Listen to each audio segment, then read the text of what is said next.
1, 2, 3, vous m'entendez? Très bien, merci beaucoup. Bonjour et bienvenue au séminaire annuel sur la fiabilité. Je m'appelle Laurentia Dumitrescu, spécialiste en régulation économique à la Régie de l'énergie. J'ai le plaisir et l'honneur de prononcer le mot d'ouverture à l'occasion de ce séminaire organisé par la Régie de l'énergie afin de mettre en œuvre sa politique sur la gestion des montants perçus à la suite de l'imposition d'une sanction pécuniaire. Personnellement, je trouve que c'est une rencontre spéciale et voici les raisons. Tout d'abord, parce qu'elle permet de reprendre la formule en présentiel, formule inexistante pendant les 3 dernières années et on connaît tous la raison. Ensuite, parce qu'en plus des présentateurs, des conférenciers habituels que les entités visées connaissent, et je mentionne ici le personnel du Northeast Power Coordinating Council et de la Régie, il y a des conférenciers de la North American Electric Reliability Corporation ou de la NERC et de l'Electricity Information Sharing and Analysis Center ou l'EISAC. Comme vous le savez peut-être déjà, l'ordre du jour abonde de sujets intéressants choisis pour amorcer la discussion. Et quand on dit discussion, cela doit venir à la suite des questions posées. Ce qui m'amène aux consignes en ce qui a trait aux questions et aux services offerts durant le séminaire. À la fin de chaque présentation, il y aura une période de questions d'environ 5 minutes. En premier, nous allons prendre les questions de la salle. Ainsi, pour les participants dans la salle, lorsque vous voulez poser une question, vous devez lever la main. 2 de mes collègues à la Régie, Mme Mireille Leroux et M. Guino Drouin, vont se promener dans la salle et vous apporteront un microphone. Ensuite, nous prendrons les questions des participants en virtuel. Afin de mieux gérer ces questions, afin de mieux gérer les questions, veuillez les écrire dans l'option questions et réponses de la plateforme Zoom durant le séminaire. Mon collègue, M. Christian Cruz Sanchez, qui est présent dans la salle, traduira au besoin et posera ses questions. On a un lutrin spécial pour lui. Juste pour vous rappeler qu'un service d'interprétation simultanée est offert de l'anglais vers le français et du français vers l'anglais pour écouter les présentations dans la langue de votre choix. Pour les participants présents dans la salle, comme déjà mentionné dans le courriel d'invitation, vous avez 2 options. La première consiste à utiliser les casques fournis sur place par Encore, notre fournisseur de services multimédia. D'ailleurs, le personnel d'Encore est présent dans la salle, en fait au fond de la salle, pour vous aider au cas où vous avez des problèmes avec les casques. Si vous en avez besoin, veuillez s'il vous plaît demander maintenant, ils sont en arrière. La deuxième option consiste à télécharger l'application mobile d'Interprefy sur votre cellulaire et à utiliser votre propre écouteur ou casque. Pour les participants en virtuel, sélectionnez la langue que vous souhaitez écouter à partir de l'icône du globe intitulé « Interprétation sur Zoom ». Veuillez noter que le sous-titrage est accessible au moyen de l'application mobile d'Interprefy ou de l'hyperlien fourni avec l'invitation. Alors, sans tarder, commençons le séminaire et je demande encore d'afficher la première présentation portant sur les documents relatifs aux normes de fiabilité. Voici donc le plan de la présentation.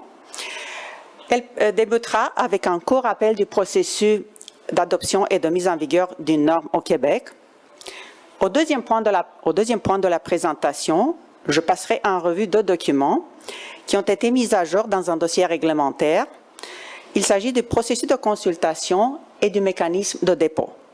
J'expliquerai pourquoi sont-ils importants et pourquoi doit-on s'y attarder pour faire une présentation là-dessus. Au troisième point, je passerai en revue deux autres documents qui pourront aider les entités visées à bâtir une bonne culture de conformité. Il s'agit de la justification technique et du guide d'application d'une norme de fiabilité. À la fin de la présentation, il y aura une période de questions. L'objectif est que l'on veut s'adapter aux façons de faire de la NER qui évoluent, et je parle des façons de faire en matière de rédaction de normes ou de sensibilisation à la conformité auprès des entités visées. De plus, au moyen de cette présentation, je vous encourage ainsi à consulter certains documents pertinents pour la surveillance de la conformité aux normes, bien que ces documents soient déposés initialement dans des dossiers réglementaires. Comme je mentionnais tantôt, je fais un court rappel du processus réglementaire par envoi à une vidéo en ligne.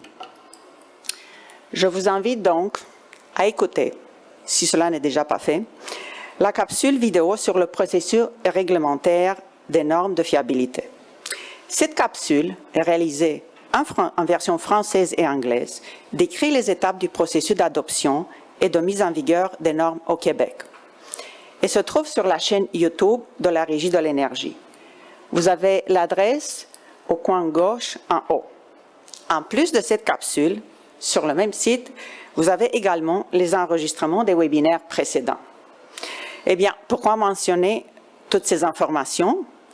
Pour le simple motif que le personnel des entités visées peut toujours s'y référer et utiliser cette capsule ainsi que tous les enregistrements des événements passés comme du matériel de formation disponible et prêt à écouter en tout temps par les nouveaux employés.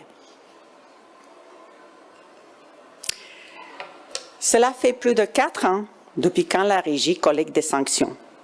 Les premières ont été perçues en 2019 et 3 ans depuis quand la Régie organise des activités financées à partir du compte de sanctions.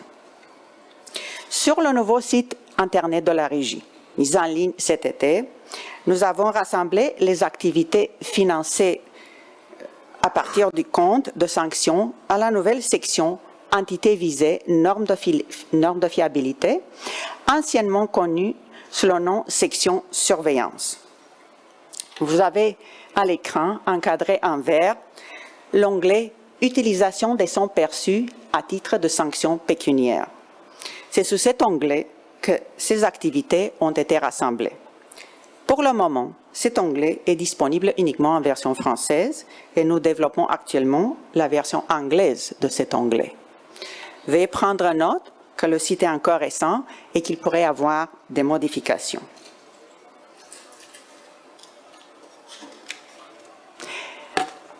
Passons maintenant au deuxième point de la présentation.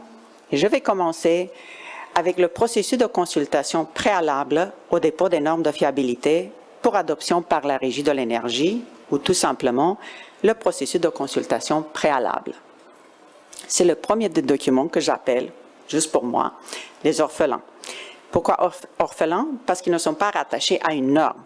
C'est comme s'ils n'avaient pas de parents. Et de ce fait, presque oubliés et peut-être moins consultés par les entités visées que les normes de fiabilité. Le document a été déposé pour la première fois dans le dossier R3699-2009, mais depuis, il a été bonifié.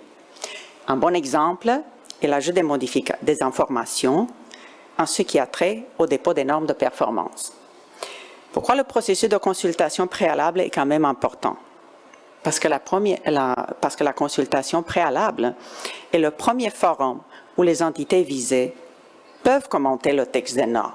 Ainsi, les entités visées peuvent faire valoir leurs points en amont du dépôt des normes à la Régie lors de l'ouverture d'un dossier réglementaire. De plus, le processus vient de consigner la liste des documents que le coordonnateur de la fiabilité, ou tout simplement le coordonnateur, est responsable de produire en amont du dépôt à la Régie aux fins de la consultation préalable. Quand je parle du coordonnateur, je réfère à la direction principale, contrôle des mouvements d'énergie et exploitation du réseau. Un deuxième document à consulter est le mécanisme de dépôt des normes de fiabilité. Lui aussi a été bonifié au fil du temps et voici quelques faits saillants du mécanisme de dépôt.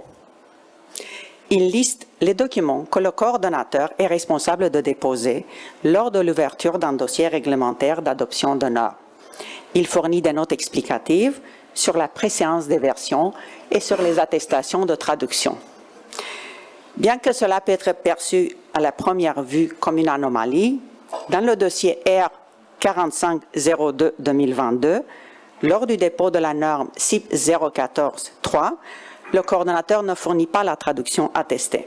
Cette situation est d'ailleurs consignée dans le document mécanisme de dépôt qui prévoit que lorsque les modifications à une norme proposée consistent seulement en le retrait de texte, il n'est pas requis de fournir une attestation par un traducteur certifié. Comme la modification dans la CIP-14 était mineure, il n'avait pas besoin d'attestation par un traducteur certifié et donc le coordonnateur ne la dépose pas. Si vous vous attendez à avoir une attestation, eh bien, ce n'est pas toujours le cas. Pour consulter le mécanisme de dépôt et le processus de consultation, vous avez les hyperliens aux pièces déposées dans le dossier réglementaire R4152. C'est dans ce dernier dossier que les deux documents ont été mis à jour.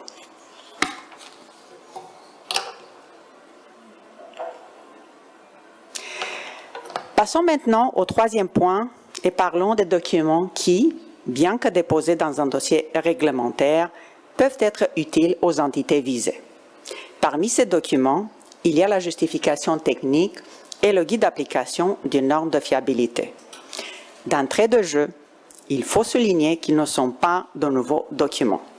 En fait, ce sont des sections d'une norme de fiabilité qui ont été extraites de la norme en question et dont le contenu se retrouve dans des documents à part. Cette décision d'extraire un texte et de le publier séparément vient d'une recommandation d'un groupe conseil de la NERC qui s'était penché sur la pertinence de la section « Principes directeurs et justification technique d'une norme » ou « Guidelines and Technical Basis » en anglais. Étant donné que la NERC avait émis sa politique relative aux lignes directrices sur la conformité, ou Compliance Guidance Policy en anglais, le groupe proposait un plan de transition en ce qui a trait à la justification technique, à savoir de faire un document à part qui serait élaboré en même temps que la norme, c'est-à-dire développé dans le cadre d'un projet de norme. De plus, le titre de la section « Principes directeurs et justification technique d'une norme » portait à la confusion, dans le sens que les entités visées cherchaient dans cette section des informations sur comment se conformer à la norme. Or, l'intention de l'équipe de rédaction de la NERC était simplement de fournir un mécanisme qui expliquait le fondement technique de la norme de fiabilité à l'étude. Pour éviter la confusion, il faudrait la séparation. Avec cette approche, il y a donc une meilleure séparation entre les notions techniques décrites dans la norme et les méthodes de mise en œuvre d'une norme. Passons maintenant en revue quelques caractéristiques de la justification technique. Le but principal est de fournir à l'équipe de rédaction de la norme un mécanisme pour expliquer la justification de la norme de fiabilité associée et de fournir toute autre information technique pertinente. La justification technique facilite la compréhension des éléments techniques de la norme. Elle fournit des explications quant aux cas exemptés par la norme ainsi qu'à la coordination avec d'autres normes. Que ce soit déposé dans le cadre d'un projet de la NERC ou d'un dossier réglementaire, elle n'est pas aussi restrictive que la norme. Elle peut être modifiée au cours d'un projet de développement de normes de la NERC, mais, contrairement au guide d'application, elle n'est pas approuvée ou entérinée par l'entreprise Electric Reliability Organization ou l'entreprise LERO, et l'on verra à la prochaine diapositive qu'est-ce que cela veut dire entériner. Contrairement à la justification technique, le guide d'application fournit aux entités visées des exemples ou des approches de mise en œuvre d'une norme. Et j'insiste sur le mot « exemple » parce qu'on verra un peu plus tard que les exemples donnés sont à titre d'information, étant donné que la conformité à une norme dépend des caractéristiques uniques d'une entité visée. La plupart du temps, le guide est rédigé pour une norme ou une exigence spécifique, bien que moins souvent, le guide peut être développé pour un sujet. Ces guides ont été développés pour répondre à un besoin des entités visées, à savoir d'avoir plus de clarté ou des exemples concrets dans la mise en œuvre d'une norme. Ces guides sont donc développés et entérinés ou approuvés par l'industrie des services publics pour l'industrie des services publics.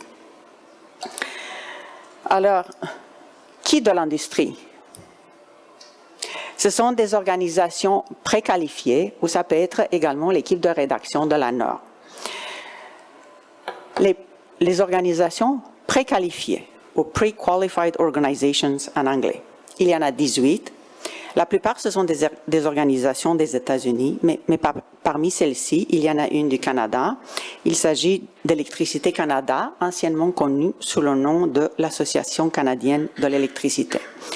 Grâce à l'expertise que ces organisations possèdent dans le domaine de la fiabilité du réseau de transport d'électricité, elles peuvent approuver ou entériner les exemples proposés dans les guides d'application. Ici, il y a un petit bémol. Le guide peut être publié sur le site de la NERC en version préliminaire, ou proposed en anglais, avant qu'il soit entériné ou approuvé. Les entités visées peuvent toujours en prendre connaissance, mais pour s'y référer, il faut toujours attendre la version entérinée.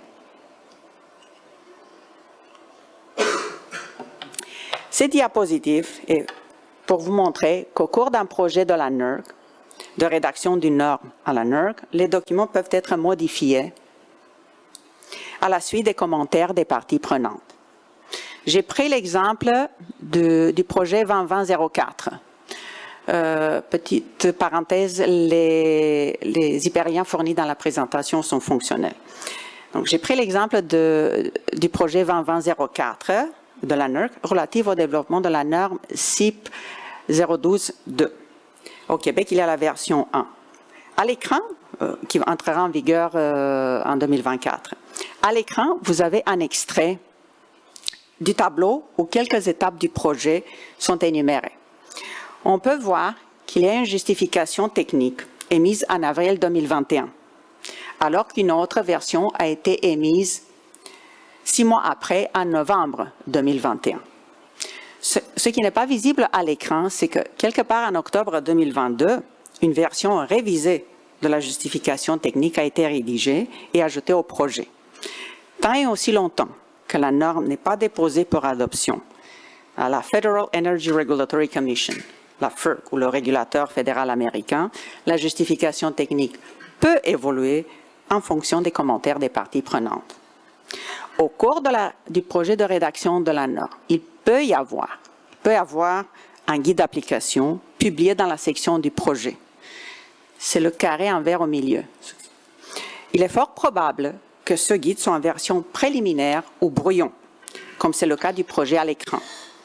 Et une note à la première page du guide indique qu'il n'est pas entériné par l'héros. Il faut donc faire preuve de prudence lorsqu'on consulte des documents dans un projet en cours de développement d'une norme.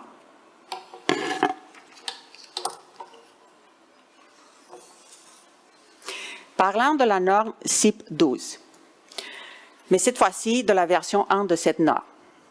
Cette version a été adoptée et mise en vigueur par la Régie dans le dossier R4152-2021.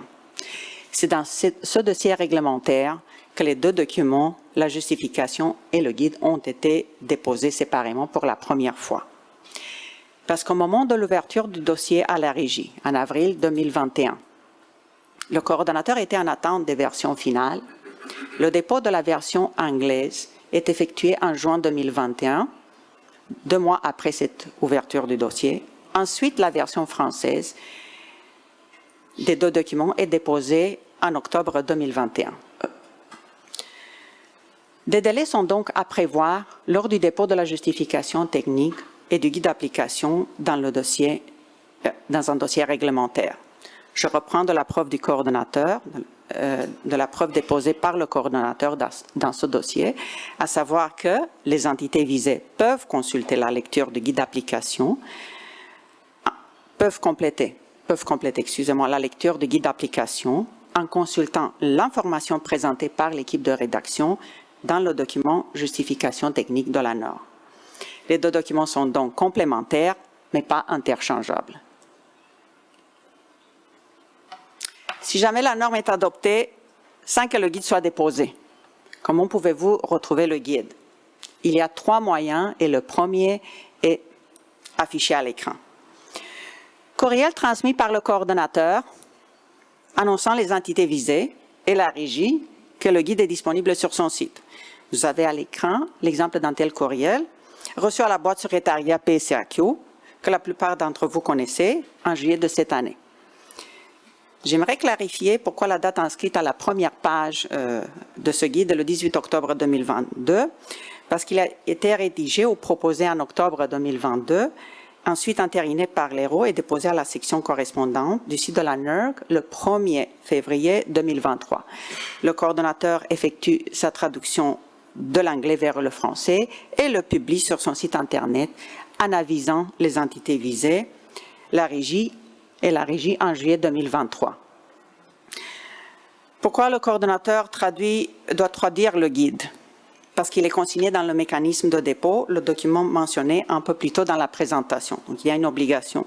Au point 2 du mécanisme, il est indiqué que pour chaque norme proposée, le coordonnateur dépose à la Régie les documents suivants lorsque disponible et pertinent.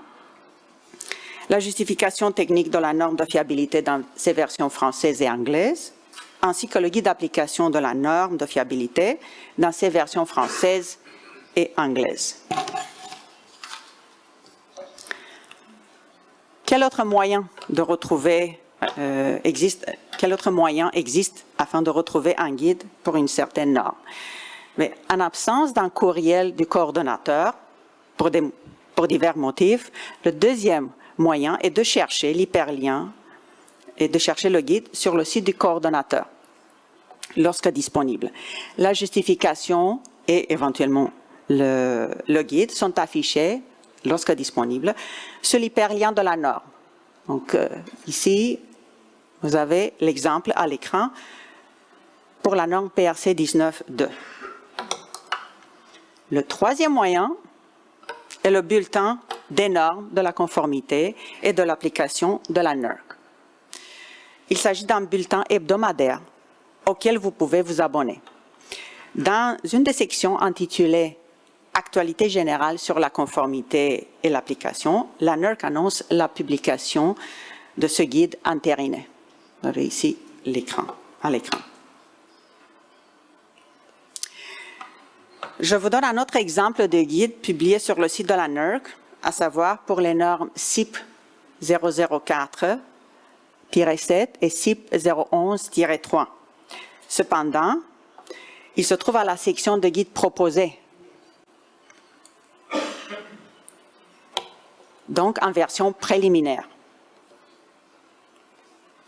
Et c'est d'ailleurs ce que la NERC annonce dans son bulletin des normes de la conformité et d'application pour la semaine du 21 août, qu'il s'agit d'un nouveau document en version préliminaire ou proposed, ce qui veut dire qu'il n'est pas encore entériné par l'ERO. Je vous rappelle donc qu'il faut faire preuve de prudence dans l'utilisation du guide d'application proposé pour les normes CIP-004-7 et CIP-011-3 et de tout autre guide qui est en version préliminaire, étant donné qu'il n'est pas encore entériné par l'ERO, donc sujet aux modifications. Comme déjà mentionné, la lecture du guide peut être complétée en consultant l'information présentée par l'équipe de rédaction dans le document justification technique. Cette dernière est importante parce qu'elle fournit de l'information supplémentaire quant aux changements apportés au texte de la norme. Ainsi, c'est dans la justification technique que le lecteur trouve l'explication pourquoi une ou des exigences ont été retirées, ajoutées ou transférées des autres normes, le cas échéant, pourquoi le texte de l'exigence a été modifié et finalement, pourquoi une nouvelle norme doit être développée. Par exemple, dans la phase 2 du projet 2021-04, modification de la norme PRC 002, l'équipe de rédaction a conclu que la portée de la norme telle qu'elle est en vigueur actuellement à la norme PRC 002 ne couvrait pas adéquatement les ressources d'énergie raccordées aux moyens d'onduleur. Ainsi, au cours du projet, l'équipe de rédaction décide d'élaborer une nouvelle norme et justifie d'ailleurs cette approche dans la justification technique pour la nouvelle norme dont le numéro est PRC 028. Et si les entités cherchent des démarches qui permettront de réaliser la conformité à la norme, elles ont une bonne source d'exemples et d'informations dans le guide d'application. Ce dernier fournit des exemples pouvant être adaptés afin de répondre aux besoins des entités visées en ce qui a trait à la mise en œuvre d'une norme. Cependant, les exemples sont à titre informatif et ne sont pas les seuls à prendre en considération ou à être utilisés pour démontrer la conformité. Les entités peuvent donc choisir toute autre démarche plus adaptée à leur situation particulière. Il est important quand même de souligner qu'en suivant à la lettre le guide, vous ne serez pas automatiquement conforme à la norme. Et cela parce que la conformité est déterminée en fonction des faits, de circonstances et de configuration de réseau spécifiques à l'entité. Tel que mentionné par la NERC, le fait qu'une entité met en œuvre ces exemples pour se conformer à la norme pourrait être un facteur atténuant lors du traitement de la non-conformité qui en résulterait. Le guide d'application d'une norme n'est pas une norme de fiabilité et son contenu ne doit pas être considéré comme obligatoire et exécutoire.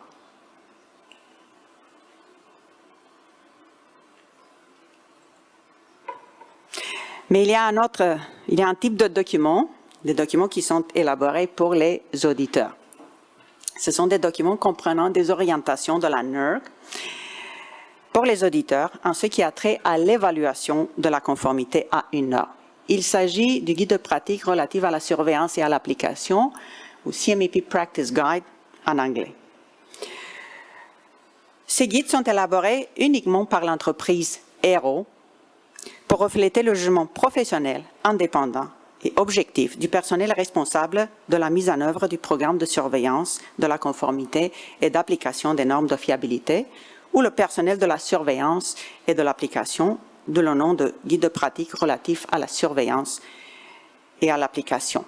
Ils fournissent des orientations au personnel de la surveillance et de l'application sur les approches à suivre pour mener les activités de surveillance de la conformité et d'application des normes. Pourquoi sont-ils importants et pertinents de les présenter aujourd'hui? Parce que ces documents peuvent comprendre des questions que les auditeurs posent durant un audit de conformité. De plus, ils fournissent le type d'information que les auditeurs vérifieront et sur laquelle ils concentreront leurs efforts durant un audit de conformité. Et ils fournissent de l'information sur comment vérifier la conformité d'une entité visée au plan de mise en œuvre échelonné avec pourcentage d'achèvement, comme c'est le cas des normes mode 25 et PRC 005. Si jamais vous dites qu'il y a trop d'informations et de documents à lire, eh bien, ce surplus, à la première vue, ne fait pas du tout mal parce que les informations additionnelles fournies dans les documents présentés peuvent aider les entités visées à bâtir une bonne et solide culture de conformité. Ceci m'amène en toute sécurité à la dernière diapositive de la présentation. Je vous remercie de votre attention. Je pense qu'on a encore quelques minutes pour les questions, plus ou moins. 1 minute. Philippe, mon collègue, me fait signe qu'on peut prendre une question de la salle, si vous en avez, s'il vous plaît. Pas de questions. Il y a un micro, effectivement, juste pour vous rappeler que si vous voulez poser des questions dans la salle, levez la main.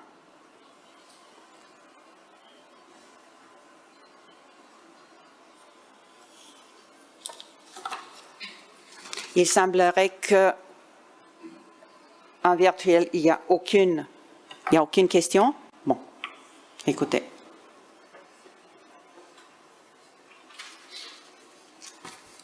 Je pense que c'est le moment de passer à la deuxième présentation. Et elle portera sur un aperçu du programme d'analyse des événements de l'entreprise Electric Reliability Organization. J'invite soit M. Matt Lewis, soit M. Brad Gordon de venir commencer la présentation.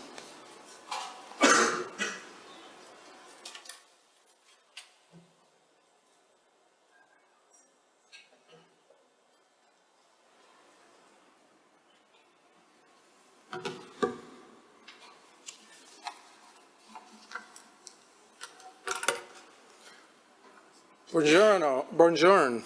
I hope I said that right. Good morning. My name is Matt Lewis, and I obviously don't speak French. I barely speak English. I manage the event analysis program at NERC, and I'm here with my teammate, Brad Gordon, who's a senior engineer on our team, and we've been asked to present to you today an overview of our program, why we have it, what it does for the ERO. And I'd just like to say thank you for inviting us. This is great to be here with you all today. It's my first time in Montreal, so beautiful city you have. And I'd also like to point out that we have other teammates from the ERO enterprise, and it's wonderful to be with them, including MPCC. So when we get to the question and answer session, maybe direct all your questions to the back row.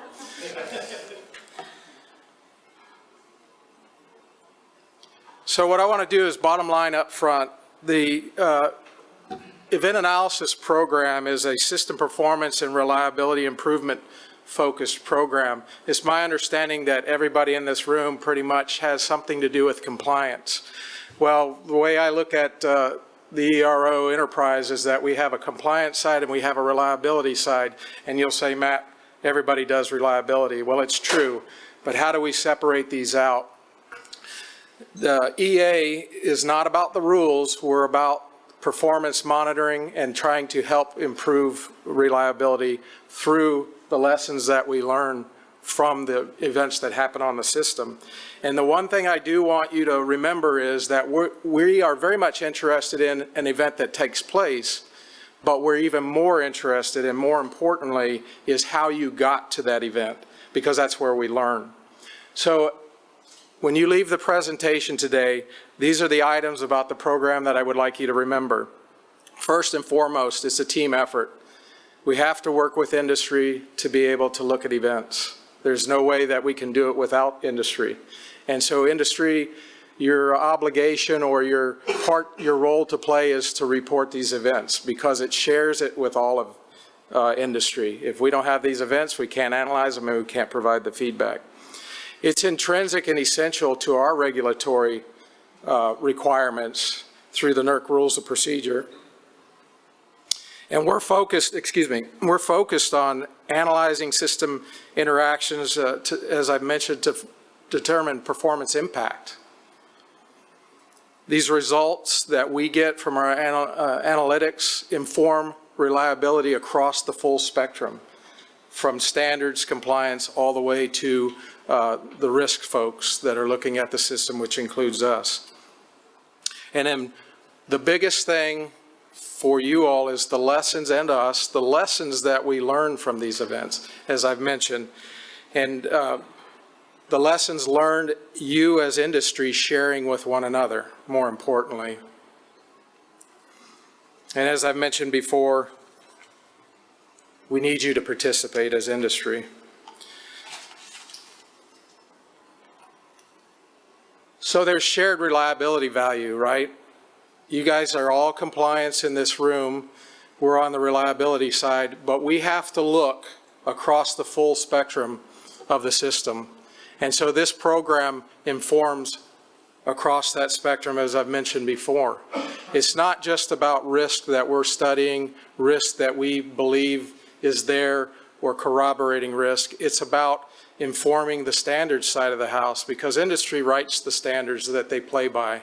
And so this helps write those standards. We need a common understanding across the board because if we don't have that, we won't be able to talk to industry and engage industry in a targeted way. It'll be broad. We will come at you from a lot of different vantage points, which is not what industry wants. What we want and what we need is a common picture. And so if we have that common picture, the team, meaning the entire reliability team, compliance and the risk side of the house, reliability side of the house, can recognize and point out the specific risks that matter to the system and that we ought to be mitigating. And then ultimately, this is what forms strengthens the risk-based approach to system operating performance monitoring and continuous improvement. So, what's your team made up of at NERC or in the enterprise? You've got the core, which is from NERC, which is the core team that manages the program. We're the stewards of the program. We're the coordinators of the program. And we have varying experience within the program, and I've tried to show that up on the slide. We've got people on the team across most of the functions, if not all of the functions that operate on the system, as you see here. We've got folks that know EMS, we've got folks that know generation, we've got folks that have done balancing, we have folks that know protection systems, and then you've got me. I'm not a power guy, but I know how to plan and operate, having spent 25 years in a high-risk environment as a military person. So we have a well-rounded team of people, and then when we combine that through delegation agreement with our partners out in the enterprise, the regions, they reflect our expertise, they have the same, they enhance our expertise, and they help all of us. So that's your team out in the ERO enterprise. And I would like to point out one thing about the regions. They're at the pointy end of the spear for us in this program. Why? Because they talk to industry. They're the folks that engage industry. They're the folks that talk about events. And as we process these events, that's who we coordinate with. So, why can we do what we do? You've heard of the NERC rules of procedure. This is where we get our authorities to do the event analysis program. Now, when you look at the NERC rules of procedure, you won't find event analysis in that document. What you'll find in section 800 is performance, assessment, reliability assessment. But many of the tasks that we do in event analysis are in those paragraphs. And I've highlighted the majority of the paragraphs here on the left-hand side of the slide, that you can go and you can read all of that, and that's what we do in event analysis. There's one paragraph missing there, and that's the one where we put the message out to industry. And you're also probably familiar with the blackout procedures. We would be a team that would organize and bring together industry, organizations, and ourselves as the enterprise to look at events that are major, like blackouts, and coordinate that effort. Now, like any good group, we have documents that translate those authorities down into usable material, right? And so down on the bottom side of the slide, those are the process documents that you can go to our website and see. They're the people would be most familiar with the ERO event analysis process. We also have an internal document called the CCAP, or cause code assignment process. That's our trending process for events.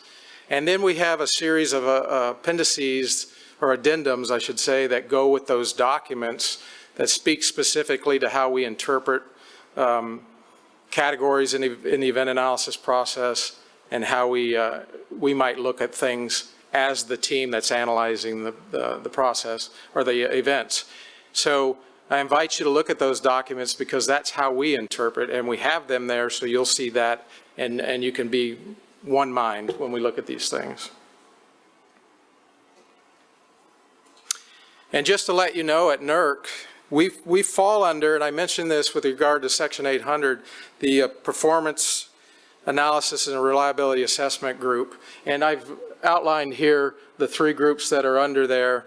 Event analysis is very much a performance, as I mentioned, activity, performance analysis activity. But at NERC, we call the performance analysis piece the databases that you guys have probably seen, MIDAS and GADS and TADS and all of that. Whereas the EA folks are looking more at the overall story of the event that took place through industry. And please, somebody flap at me if I'm speaking too fast or too slow. I want the interpreters to keep up. So that's kind of the formality. And how do we translate this? Our authorities that are given to us and how we need to be able to engage industry to get those lessons learned, to understand how we got to an event taking place. Well, in my mind, there's what I like to call three muscle movements. Section 800 gives us that broader discretionary capability to look at big events. These are the events that could lead to a blackout or the bigger things that affect the entire industry or affect multiple entities at one time. So that's Section 800. That's the broader guidance in the NERC Rules of Procedure. But on a day-to-day basis, we do what we call off-normal events. And that's where the event analysis process comes in. That was designed to take on these off-normal events based on criteria. And so as you look at that document, you might be familiar with category 1, 2, 3, 4, and 5. Those have certain definitions with them, certain things we're looking for, and they're subject to change over time. But that's where we get the bulk of our trending information from industry. That's where we learn the bulk of the lessons learned on a routine basis. And then the third part is the trending, is the cause code assignment process. And that's where we take the event analysis process documents from industry that we have analyzed, along with the questions to industry about the event, and we assign a code to those so that we can keep those in a database, we can track and trend, and we can understand the impacts of the system. We can corroborate what we believe are already the risks, or we can predict future risk.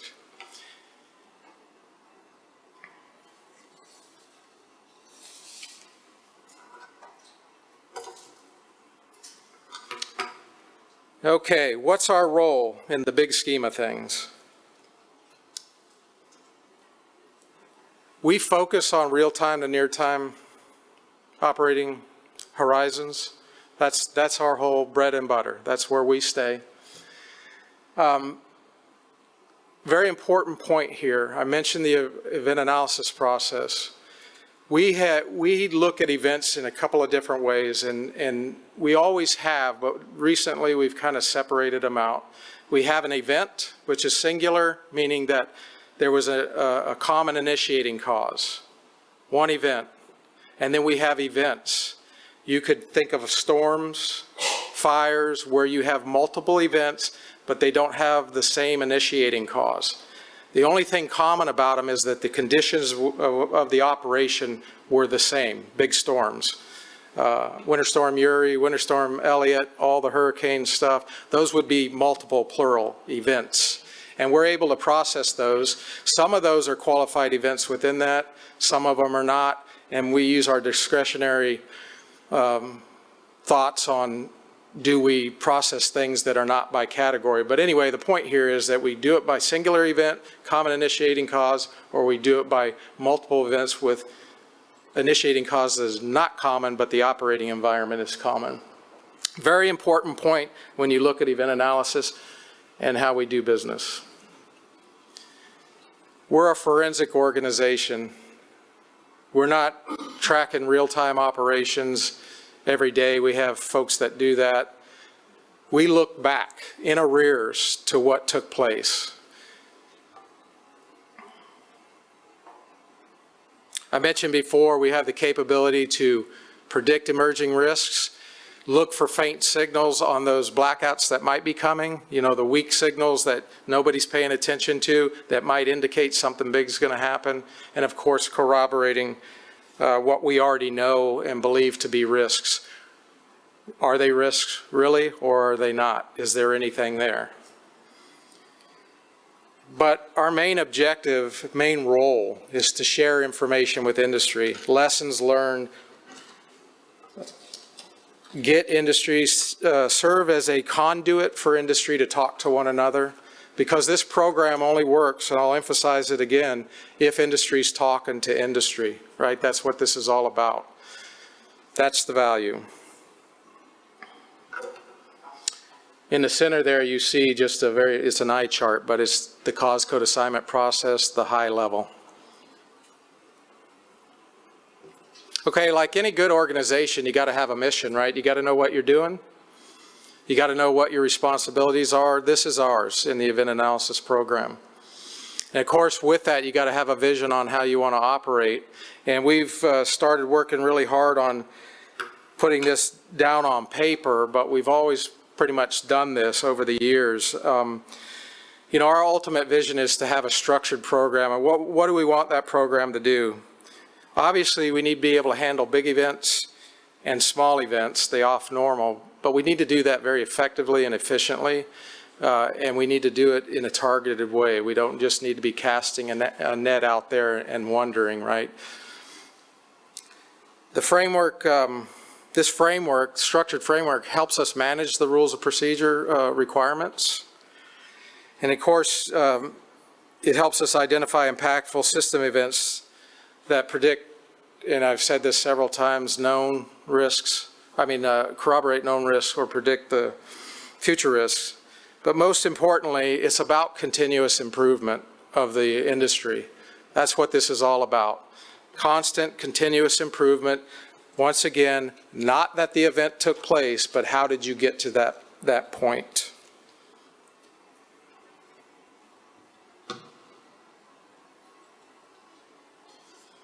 So, what does the event analysis program produce? Where are the results? Where do you see them? Well, there's some things that we're stewards of, and there's some things that we're informers of or partners in. Many of you have probably seen these reports online, our disturbance reports. What are these? These are the next step up from an event that's been reported. I've talked about processing events. I've talked about trending events. In our discretionary mindset, these disturbance reports rise to a level where we think industry really needs to understand the technical information behind it, the operating information behind it, and we go to the next step to put engineers' time towards these, analysts' time towards these, and writing big reports that industry can understand. IBRs right now are a big ticket item. You see them on our website. You see a lot of those being produced. That's a function of this program. We incorporate a lot of help across our enterprise to get those reports done, but it comes from the EA, the events that are reported, or at least starts there. You've probably seen weather reports, big weather reports. Hurricane comes to mind for a lot. We do winter weather preparation webinars. We've done reports on winter weather. And as you all know, with Winter Storm Elliott, that continues to be a challenge for industry, right? So we continue to report on winter weather. We continue to analyze winter weather, and that starts in the event analysis program. I mentioned the full spectrum at the beginning of the talk. Everybody's involved, a common picture. Well, this is where that common picture comes together. We inform a lot of other products, a lot of other functions. Standards is one of them. When, not always, but many times as standards come into development, information that we've gotten from events does inform that thought process. Is it needed, not needed? Certainly could help with technical basis, so on and so forth. There's also a common view from the compliance side of the house. Event analysis helps in the aggregate understand what's going on across the system, what's happening across the system, how is it performing.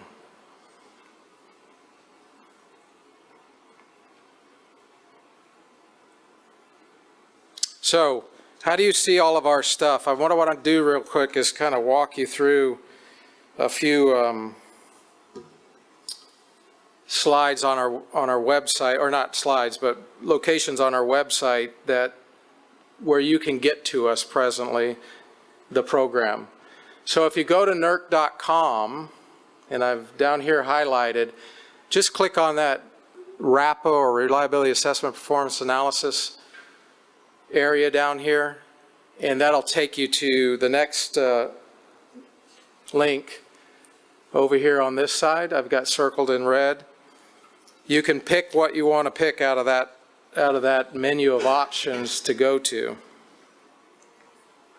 Of course, the opening page gives you a little bit about the program. Some of the stuff I've already talked about summarizes it.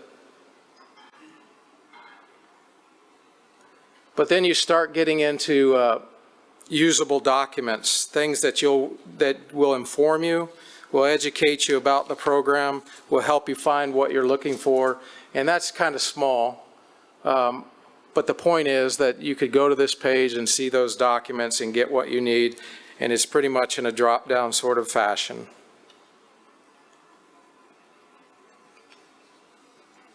One that many of you have probably heard of and know about quite often is the lessons learned. That's a big product for the event analysis program, not only from the process, but just in general.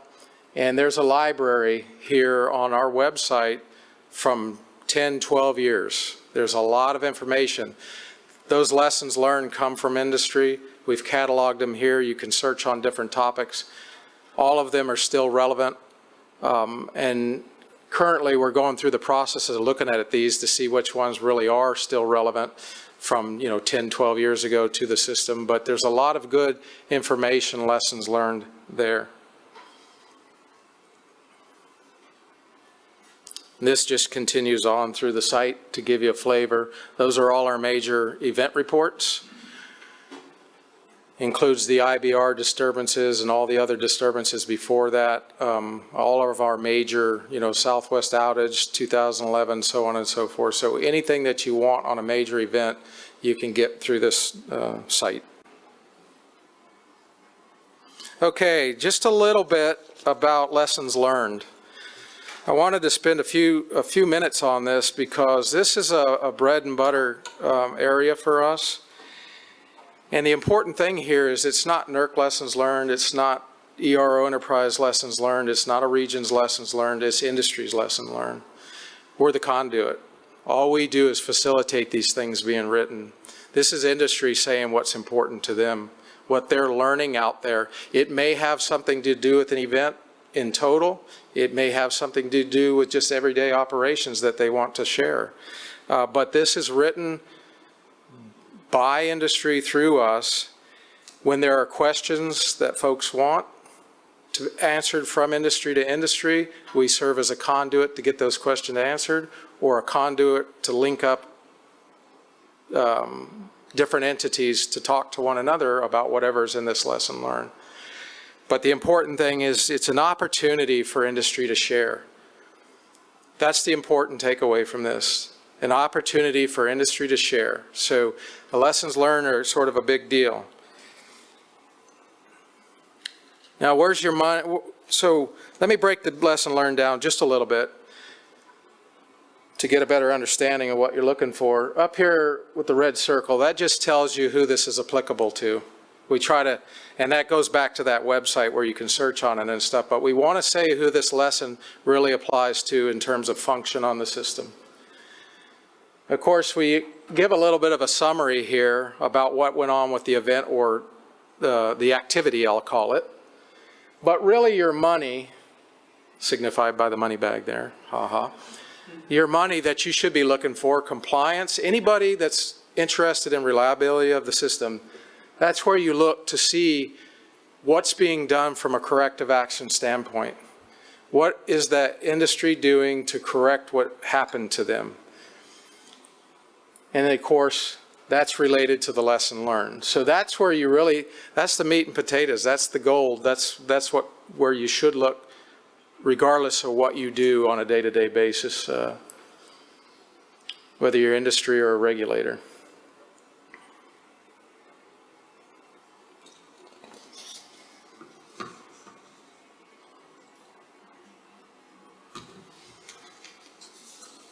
Okay, that is the program in terms of processing events. An overview, very basic, I get it. We can talk questions, details about things, but that's the meat and potatoes, what we do in the program. Well, at NERC and in the enterprise, we do far more than just the program. We take that program and what's behind it and the mission statement, and we help, and you all are familiar with NERC's committee structure, industry committee structure. That's the side of the house where NERC depends on, and the enterprise depend on industry input to reliability. And so we facilitate those committees, just like everybody else at NERC. The event analysis program has several major pieces of that, and I've highlighted them here. If you're familiar with the Reliability and Security Technical Committee, that's our big top-level committee that does the technical and operational analysis. All of what we support falls under that. And what's important here is that the RSTC has a model. They talk about performance monitoring, risk mitigation, and of course reliability and security assessment. We fall in the first two, performance monitoring and risk mitigation.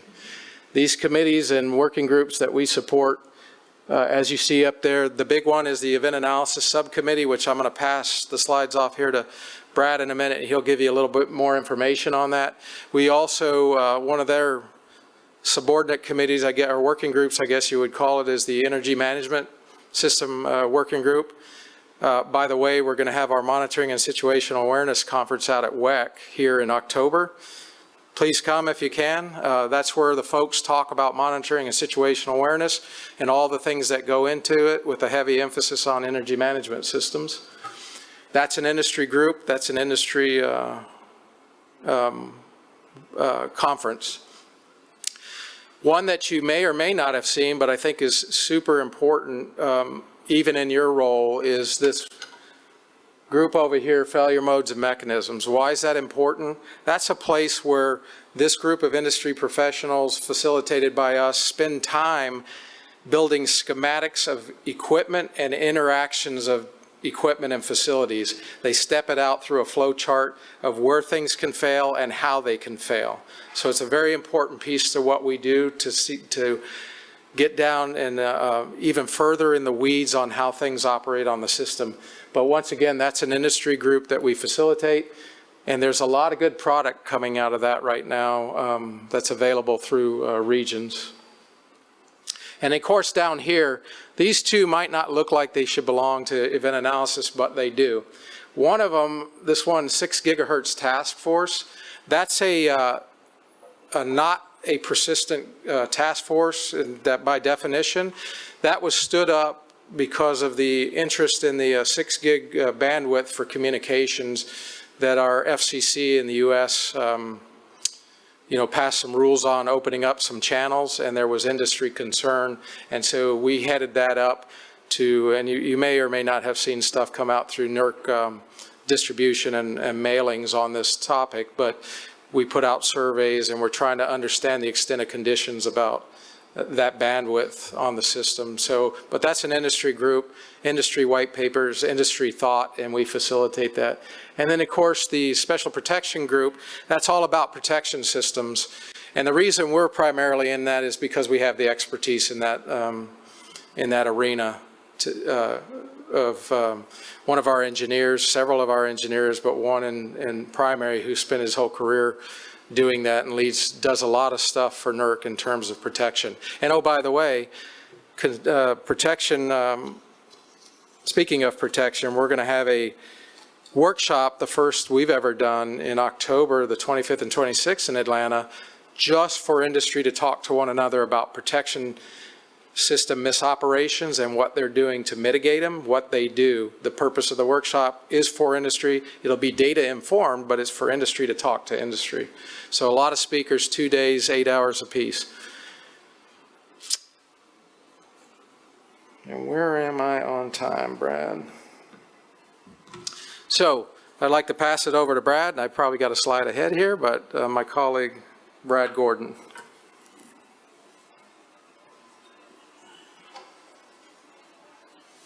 Thank you, Matt. Good morning. Very much appreciate the invitation and the opportunity to meet with y'all. Montreal has always been one of my favorite cities in the world, so it's just an added plus. Matt talked a little bit about the stakeholder structure, and I'd like to take just a couple of minutes to put in a shameless plug for the Event Analysis Subcommittee known as the EAS. This shows you where you can get more information on the NERC website about the EAS.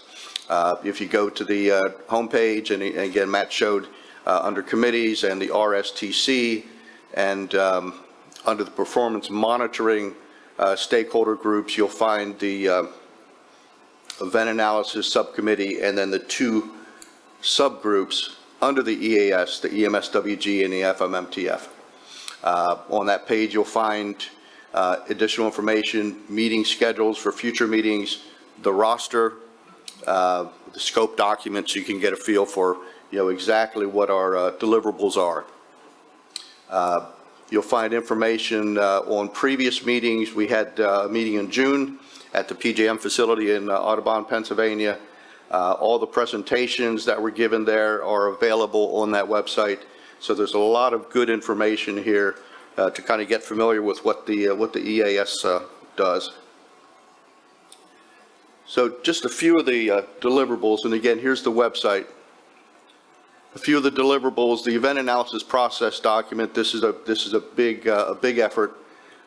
This is the document that defines the criteria for events that are considered qualified events and that go through the event analysis process and cause coding and all that stuff. That's a big one. Lessons learned, Matt spoke to, sharing the experiences that industry or some other entity in the industry has gone through, so that you don't have to go through that yourself to learn from that event. Reliability guidelines. We have a reliability guideline on generating unit winter weather readiness that was just revised and approved by the RSTC. The EAS is a major contributor in the State of Reliability Report, the annual report that really gets into the weeds on what are the trends and what's the reliability of the grid across North America. And then finally, the subgroups, the EMSWG and the FMMTF. So these are the major deliverables. You'll find that in the scope document that was just revised. And the governance and the membership of the EAS, each of the regions is represented. So here NPCC is applicable. There is a voting member that is a regional representative, and then there's a voting member that is an entity representative from each of the regions. And we recently revised the scope document to allow for up to 5 at-large members. So currently, these 12 positions are filled. We're going to have openings for up to 5 additional members. I would love to get more Canadian representation. I think this is an opportunity. If you'd like to, be a member of the EAS, reach out to myself or the region. Andre Oakes is the MPCC representative, and Bill Temple is the industry representative from MPCC, who's currently with Avangrid. Right now, the chair is Chris Moran from PJM, and the vice chair is James Hansen from WEC, and then I am the secretary. Again, if you want more information, reach out to myself directly. If you want to get on the email list so you get meeting invites and all that stuff, contact me, contact Andre, and we'll get that done. So again, encourage increased Canadian representation. I'd love to see a Canadian member down here as part of the EAS. That's all that I have. I'll turn it back over to Matt. Thank you.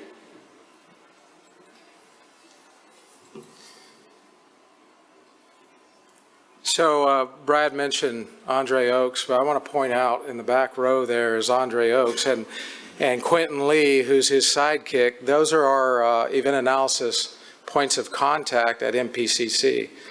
And then they have Phil sitting next to him there. So I just want you guys to know that's MPCC in the back row. You probably know them, but they're connected to us. We're connected to them. That's the pointy end of the spear for us up in this area. So I've got a few minutes left here, and what I want to do is I want to take a few minutes just to kind of sort of maybe put this in practical terms for you, because I've talked a lot about, you know, what gives us authorities and that sort of stuff, but you know, we make these calls all the time, we talk to industry all the time, and you all may or may not have been on these calls, but this is really what's important at the end of the day. We've mentioned the two documents that we use, and I once again have our definition of an event. This is how we operate within the program, so that we can process the events and understand what we're doing with the events. So we have to have a top-level definition, and this is just a single event. And I'm going to talk a little bit about off-normal events here, because that relates, as I mentioned before, to EAP, to the event analysis process. So, what's the value of the event analysis process itself?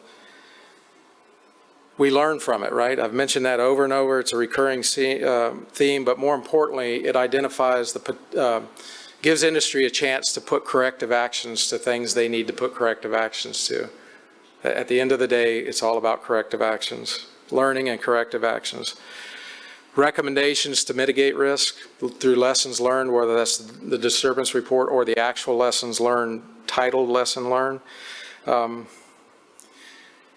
I can't overemphasize that none of this works without the industry, because the industry knows what's happening. Industry is performing on the system. They're making the system perform.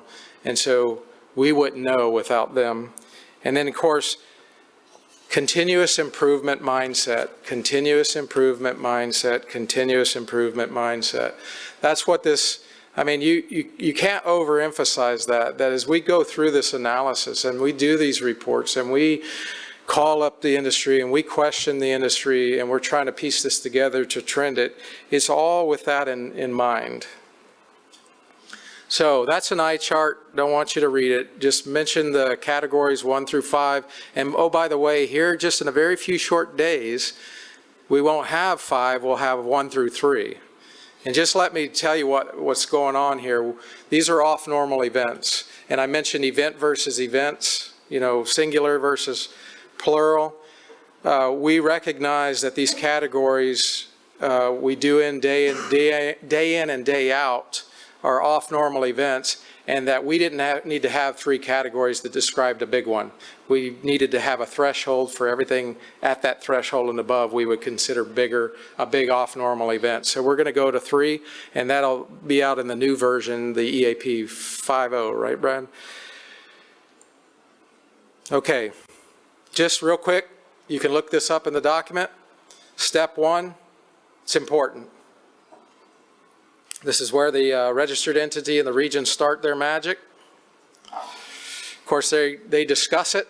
They talk about the event. They decide between them what it really is and isn't, if it's qualified by the category or is not qualified by the category.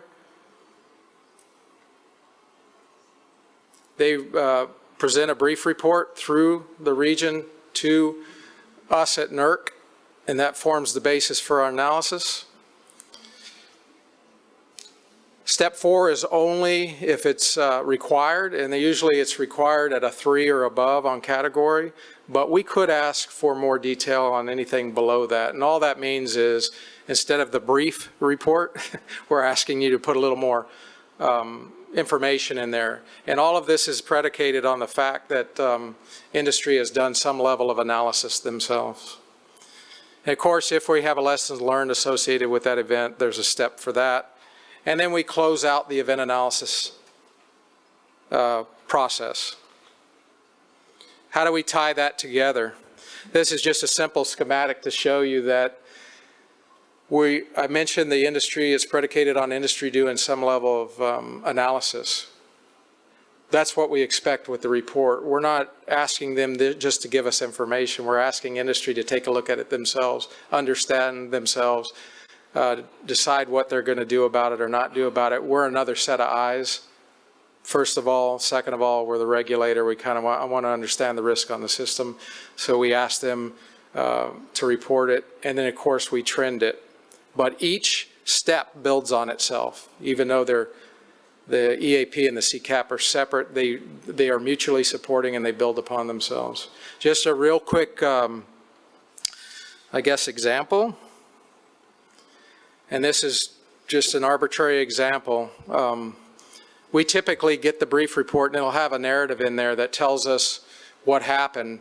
And the way we look at this is we try to look at it as a story. How did the event take place according to the industry? What were the circumstances around it? Summarize it for us. Give us a timeline, which I don't show on here, but there's sequence of events, so on and so forth in our reporting. And then we can put that picture together and then start the analysis of it. So in this particular case, we have a EMS issue where there was a packet capture command done by their IT folks or their OT folks. Of course, it interrupted connectivity to the EMS and other applications at the system operator consoles, right? And so the EMS support and telecom discovered a software defect in the switch, ultimately. So what does that mean to our process? Well, the first thing we're going to do is we're going to review that reporting. We're going to identify impactful activities during that event. And then we're going to develop the story I talk about. And that's just us identifying the impactful activities, us trying to paint a picture of what was reported to us for our own purposes. Then we're going to go into these sessions. We do internal and external sessions. The external is with the industry. The internal is with our teammates from whatever region it's for and ourselves. And we look at all these things that went down and we try to make sense of them and explain how the things took place and maybe why they took place. We ask some clarifying questions because you can only put so much on a report. You know, it's like going to the doctor's office. I'm sick. Well, give me your medical history. How much do you want? Well, do I tell you all the way back to when I was a kid, or do I just tell you things relevant to my current condition? That's what we want industry to understand. Tell us relevant to the current condition. And we'll ask questions that you will get after the internal call for those clarifications. And then we finalize our coding sequence. And I have the schematic on the boxes on the left just to show you how that might look. On the left-hand side of this, we break it down into sort of like paragraphs of the story. We call those primary effects at the top PE1. And then we put a title there or a descriptor of what that summary is. And then you see the codes that we pull out of the CCAP manual that describe those activities. And these are the contributing causes that we try to line up and then ultimately find a root cause if we can. But the PEs are like paragraphs of the story. You might have more than one, right, that led to that for that event to take place. And they might build upon one another. They might be associated with one another. But those activities kind of get put under those paragraphs. And of course, if we can, we get a root cause as I've depicted down at the bottom, in the bottom block. But once again, the important part of this is that informs a place to start for industry on corrective actions if they haven't already. We offer some corrective actions through this process, but mainly it's very rarely is it that industry hasn't started. It's more of a corroboration with what they're already doing or a help to build upon what they're already doing or a place to start if they haven't, you know, and then they can develop their own corrective action. But that's another set of eyes from us to them saying this is what we believe took place. Of course, we put all these codes in a database that we keep for trending purposes. So in the aggregate, we all get that common picture I talked about at the beginning of the, all of us in the reliability, across the reliability spectrum understand the risks of the system and the impacts to the system. Of course, you can click on our website and on one of those many pages I showed you, and you can get a video that will give you a very short, it's dated, but it will walk you through a summary of this cause coding assignment process. And it's a very good video. It's dated, but it's very good. It hasn't really changed. So I invite you to take a look at that, and that's the link there. And that kind of brings me, I guess, not kind of, it does bring me to the end, and I'm sitting right at about 44 minutes and 33 seconds, I guess, and what I want to say to you is bring you back to what I said up front, bottom line up front. In terms of the ERO enterprise takeaways, always remember it's a team effort. It's the ERO enterprise and industry. It does not happen without that combination. It does not happen without industry participation. We can't look at stuff if industry doesn't report, so that, and all of us benefit from that reporting. We do have statutory authority to look at events. Enough said there. We're focused on system interactions to determine the impact. The results inform the entire spectrum of reliability. And once again, this is a place for a program that helps industry share with one another.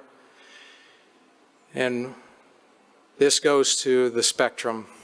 We all get value from this program. Industry, most importantly, us as regulators, us as people and stewards of the North American power grid. So with that, Brad and I will entertain questions. All the hard ones will go to Andre, Phil, and Ryan, and Quentin in the back, sorry. And thank you very much once again. Beautiful city. Thank you for the opportunity.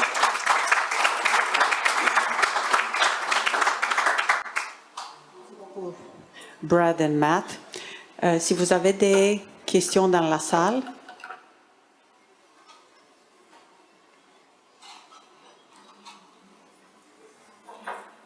Madame Jeannette Gauthier. Yes, hello, thank you. You showed us on your website that you have, for example, disturbance reports and various other lessons learned and everything. I suspect that in many cases these have been presented, that is, that you probably have PowerPoints or conferences. Are there links also to that, so that it makes it easier to share, you know, in our own industry rather than starting over again from the report? Okay, so I'm going to try to give an answer to that. On that particular page, no. But I'm sure there's the potential for them to be scattered in certain places because, well, I don't know because. We just don't put them on the website as a matter of default. It's just those reports. However, I'm sure we could get those, I guess is the short answer, through us. Because there's many people involved in it. It's not just our team. For instance, with the IBRs, Ryan Quint and his group that do engineering stuff have a big role to play in that. In fact, they do a bulk of the work on the actual IBR disturbance reports along with our representative. And so I'm a little long-winded, but it's best to come through us and maybe we could track those down. And probably Hugo is a good starting place. and Andre and Quentin. So we'll get it to you. So. Long-winded, but sorry about that. No problem. And a second question, the event analysis process at least had at a certain point a compliance assessment when one reaches a certain threshold. Although it wasn't very detailed, I don't know if it's still in there. You might want to do you know what I'm referring to? That is that what I'll try. I know that in the event analysis you're looking like at the root causes and everything, but when that event happens, you've got operations that have to deal with that event, and that's where compliance assessment regularly comes into effect. That is that we'll want to see if we performed adequately and if we were compliant. And I know that that's not required for every event, but for certain major events, I know that in the past that we have been requested to do this. So. If you could just perhaps inform us on that. Well, what I'll say to you from our perspective, and And that's really what this slide speaks to here is in the CMEP program at NERC, was it Compliance Monitoring Enforcement Program in the enterprise. They talk about events and the event analysis process, and they have a new version of that. But the bottom line to that is that in the EAP, the event analysis process, the reporting side of that, the aggregate thing is so important that there is opportunity to review that across the system in terms of understanding what the system impacts are and the common impacts and what should be prioritized, not prioritized. And so from our perspective, that does occur. There is that communication that happens in terms of the aggregate system performance. And I don't know if that's what you're getting to, but that's in the CMEP, and it does talk about the event analysis process.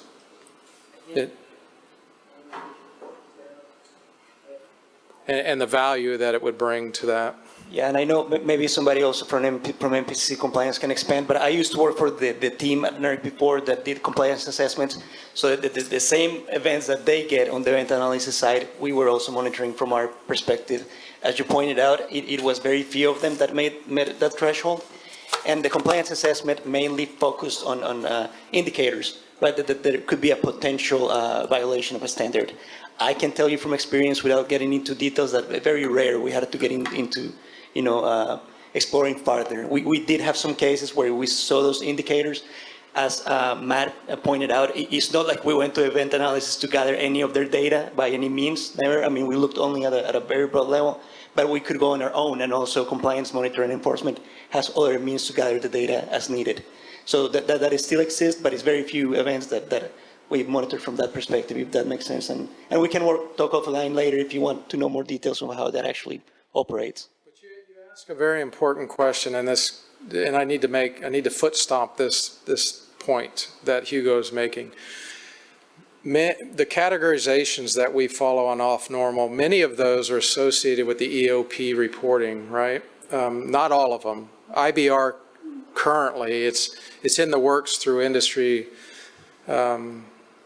standard to get it there on the EOP, for instance, and that's a 1I category for us. But many of these they look like they're linked to the EOP specifically, but they're really not. We use that as a common reporting structure, but here's what everybody needs to fully understand. EOP, and you guys know this, EOP is a standard itself. It is a standard requirement. The industry must report there. In terms of EA, it's not a requirement, right? It's not a requirement that you report to us.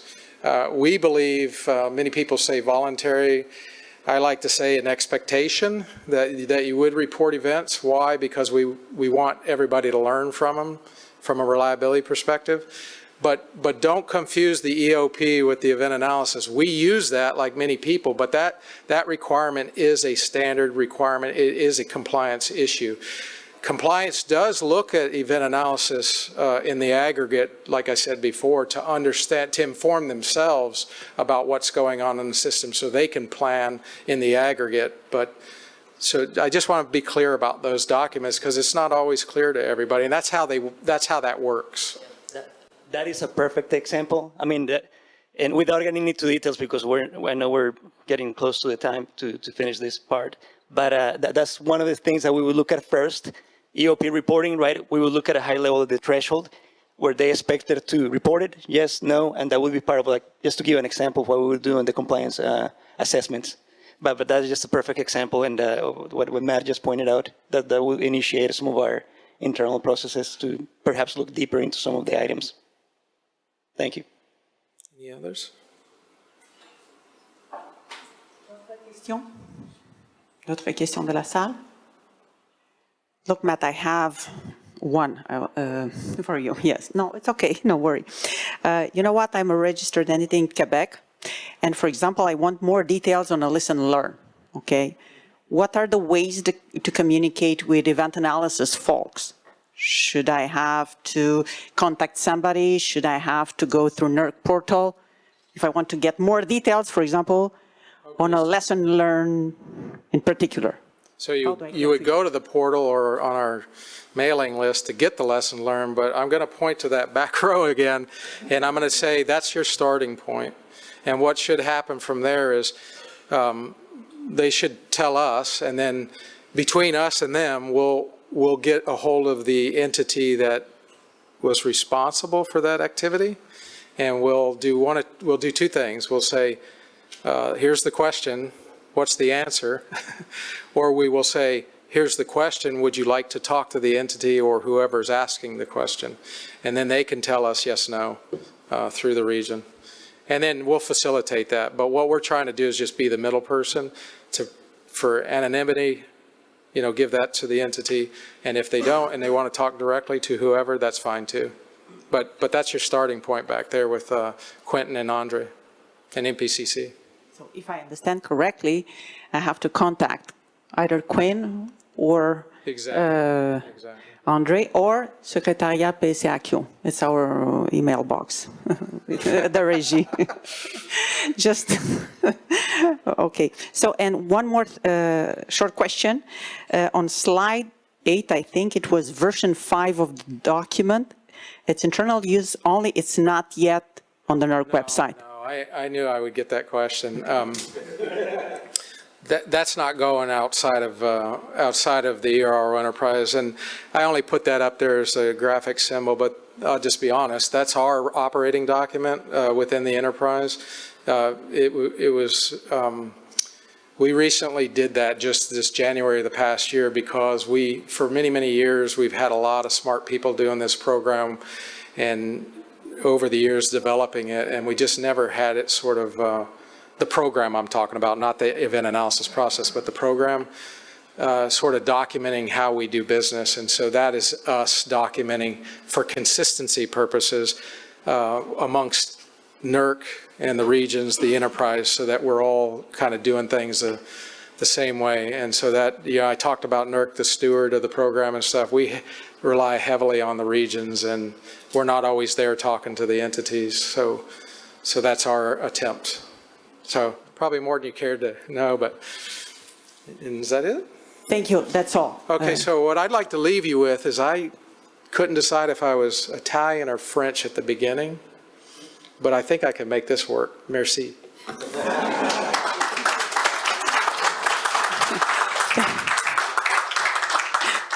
Merci beaucoup aux deux présentateurs et c'est la meilleure présentation de la journée, la pause. On prend 10 minutes de pause. Merci beaucoup.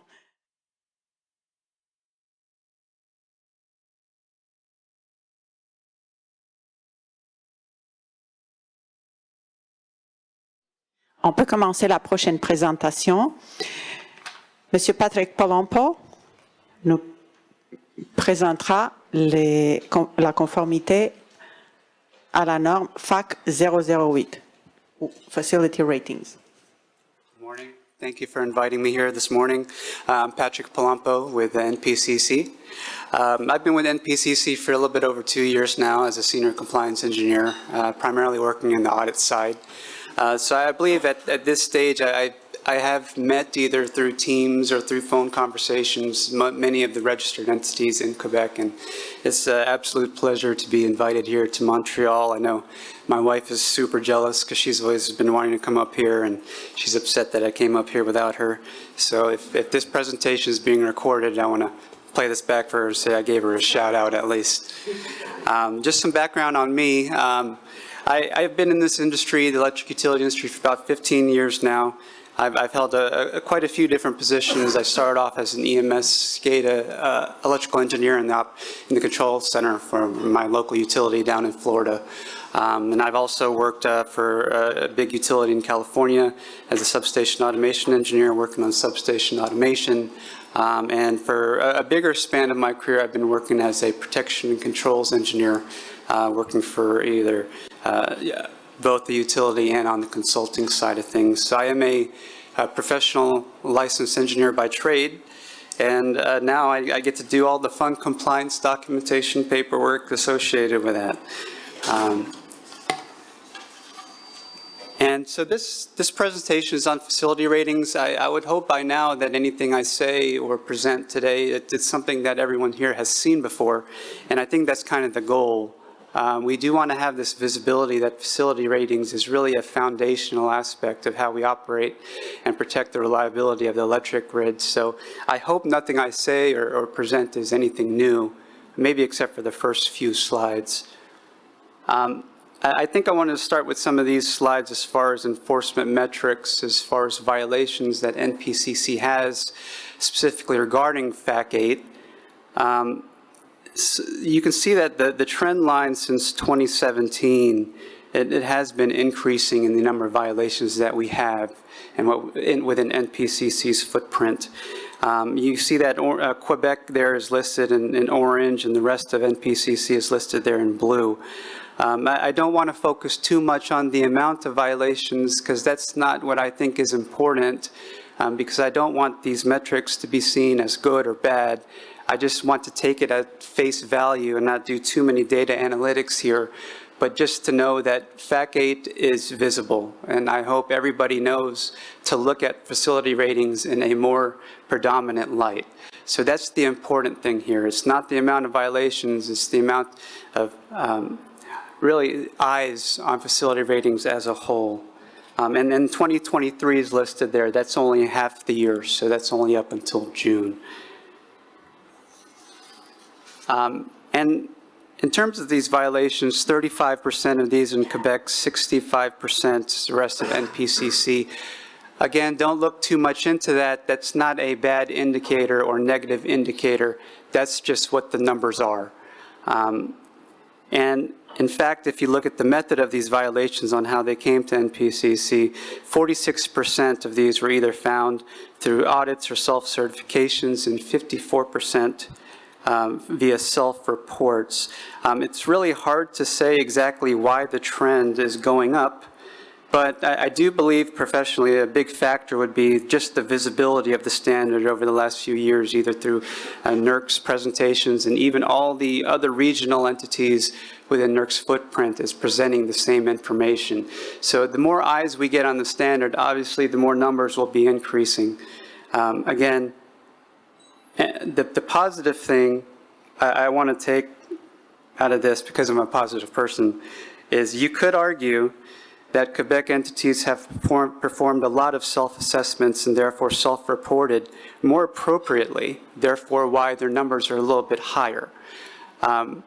It doesn't mean that they have more violations, just because these numbers are very small when you start doing data analytics, but just the fact that there's a lot of self-reporting going, I think that is a very positive thing for the culture of self-reporting and doing self-assessments. So that is a good thing. And I did debate on providing these metrics just because I didn't want them to be skewed or interpreted in any other way, other than the fact that these are just the numbers, and I think everybody would be somewhat interested in seeing them. Part of this presentation is just to go over some themes as far as facility ratings have gone through. NERC published this ERO themes report last year, and I covered some of these slides in NPCC's spring webinar section, so you may have seen these before. So I'm not going to go over them in detail as I did before, but I will talk a little bit over them in a high level. There's 4 major themes when it comes to facility ratings that there have been seen issues with, that either due to lack of awareness or not properly classifying your equipment, or not updating your databases when equipment's changed. Those are the themes that we've seen, and NERC has documented through this report that all the other regions have seen as contributing factors for issues with equipment ratings in general. An entity's lack of awareness may include several factors, such as failure to adequately document or maintain equipment inventory, failure to understand current carrying series equipment within its electrical system, and an ineffective facility ratings validation program. This theme has proven to lead to inaccurate facility ratings that go undetected for long durations, thereby potentially posing a greater risk to the reliability and security of the BPS. And again, I'm not going to read through these slides. I'll just probably speak through my own experience as an auditor who has been auditing FAC8 for a couple of years now. And I have seen issues from big TOs to very small generator owners. And some of these themes are very persistent. I do want to say we have seen a big issue with generator owners who contract out compliance services. I think that's not specific to facility ratings in general, but facility ratings, when it comes to generator owners, when you contract out compliance-related services to determine your facility ratings, a lot of things get lost in the shuffle. They have the technical expertise, but sometimes they might not know exactly what, from a compliance auditor's perspective, is what we may be looking for.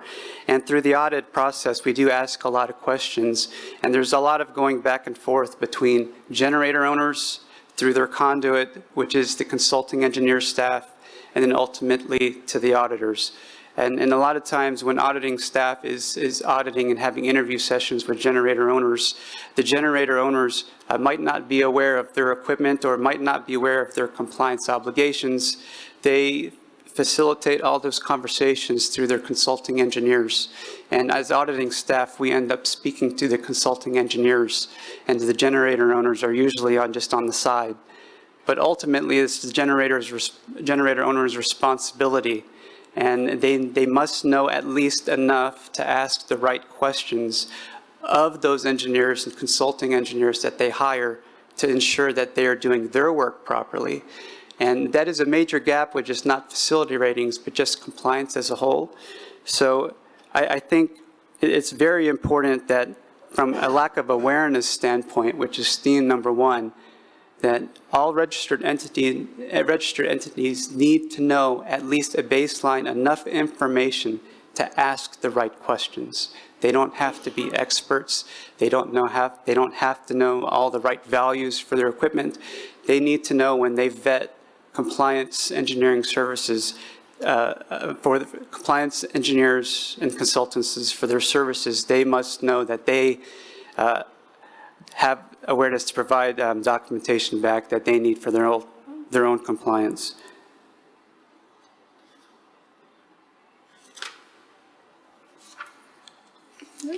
Theme number two is just an inadequate asset and data management system.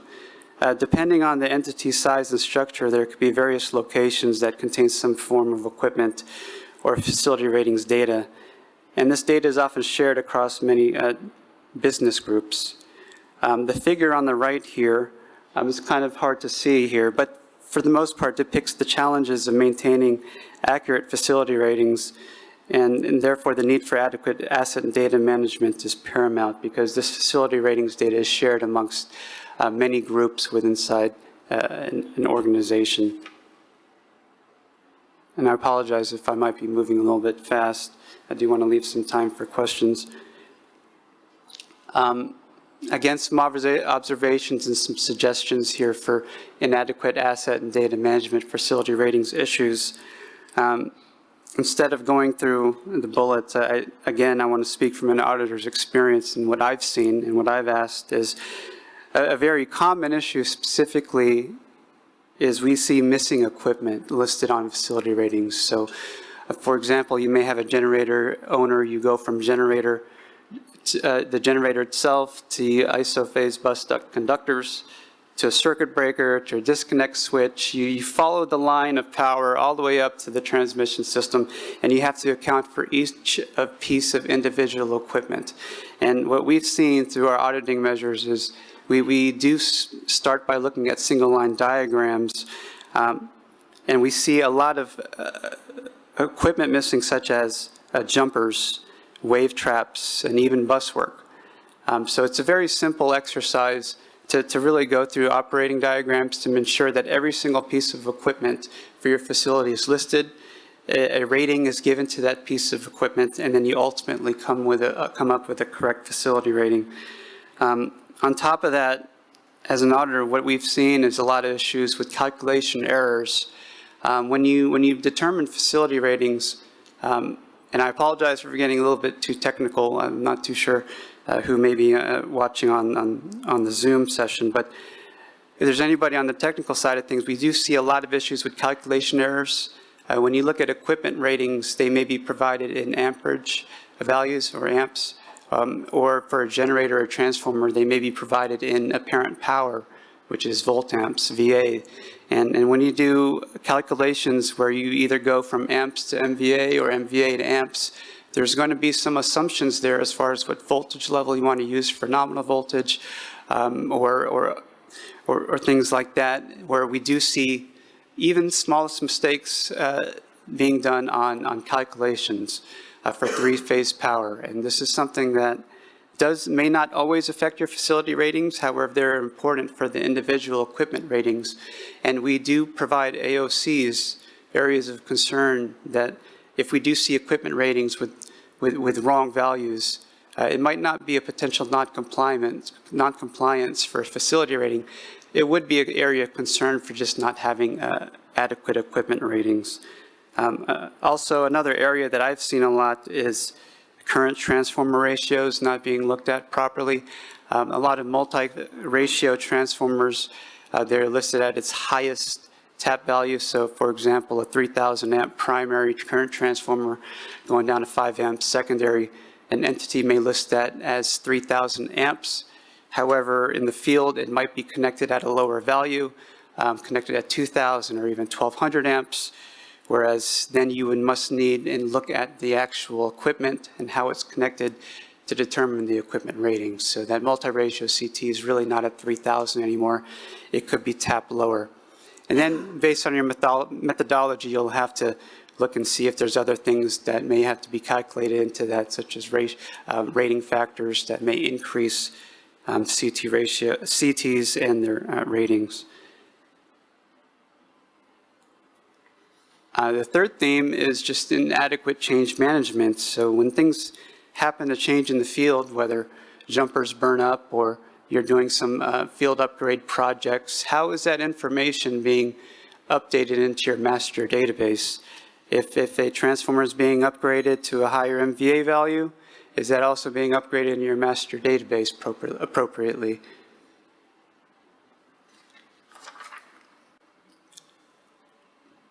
Just some observations here. From my own personal observations, a lot of times station drawings, if they are used as a basis for determining your facility ratings, a lot of times station drawings are obsolete and not updated appropriately. A lot of equipment's changed in the field for a variety of different circumstances, whether it be planned work, construction upgrades, or even emergency replacement work. And a lot of times the station drawings are the ultimate authority on what's out there in the field. Personnel are always more apt to update the station drawings by redlining them, as we say in the field. And sometimes those drawings don't get sent up to the design and drafters and everybody working in the offices to update the master equipment lists and station drawings. So you can't just go by your drawings. Your drawings has to be updated.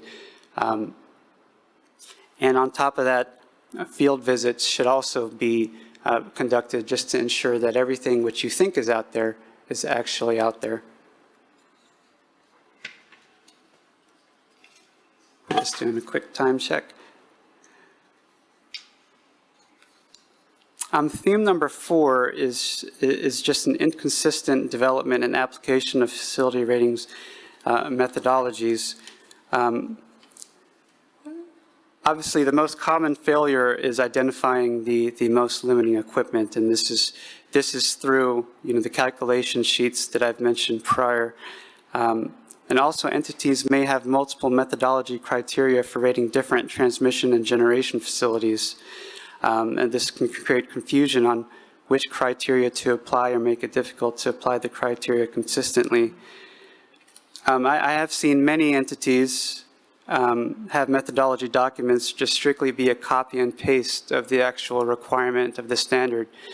And ultimately, that might not lead to a potential non-compliance by itself, but the issue with doing that is how does your organization, how does your entity know exactly what to do if your methodology document is just the requirement? So I would suggest that all your methodology documents for your own entities really be more procedural in nature. So you have your methodology on not only how you determine your facility ratings at a high level, but have specific procedures in place, such as step 1, document all the equipment. Step 2, obtain all of the ratings of the equipment. Step 3, do all the appropriate calculations of your individual equipment to ensure that you're comparing them on a common base, either through apparent power, MVA, or through current, which is in amps. And 4, you identify what's the most limiting. And we have seen many cases where GOs, generator owners, hire outside consultants to do these types of analyses, and there's a lot of gaps there because generator owners rely so heavily on the use of consultants to do their work that the generator owners, upon a lot of interviews, quite frankly, through an audit interview session, are unable to answer any questions. It really becomes the auditing staff auditing the consultants, and I really don't think that should be the case. So I believe the more that I can provide the examples, it will actually give entities the more ammunition to ask their consultants, have you considered this or have you considered that? You don't have to learn how to do the work, you just have to learn to know how to ask the right questions to the people who are doing your work. And just some overall best practices here. I highlighted 3 that I think are very important. The third item there, I think checklists for new inventory. That's just a very straightforward, very easy one. I think not only is it easy for personnel to follow a checklist, but it also is really great for compliance documentation. I think that's really going to aid all entities when it comes to compliance audits. Also, built-in quality assurance reviews in concert with internal controls. So performing internal reviews for your own equipment periodically is always a great thing. And I think, personally, the second to the last one there, the facility ratings program owner, to have one single owner of the facility ratings program is really paramount, because if you think about it, facility ratings go through so many organizations, so many people, from the people in the field installing equipment to the engineering staff who's designing equipment, to the people who are doing the compliance reviews. It's really good to have one facility ratings program owner to oversee everything and be on top of each of the individual departments to ensure that they're doing their each piece the best that they can.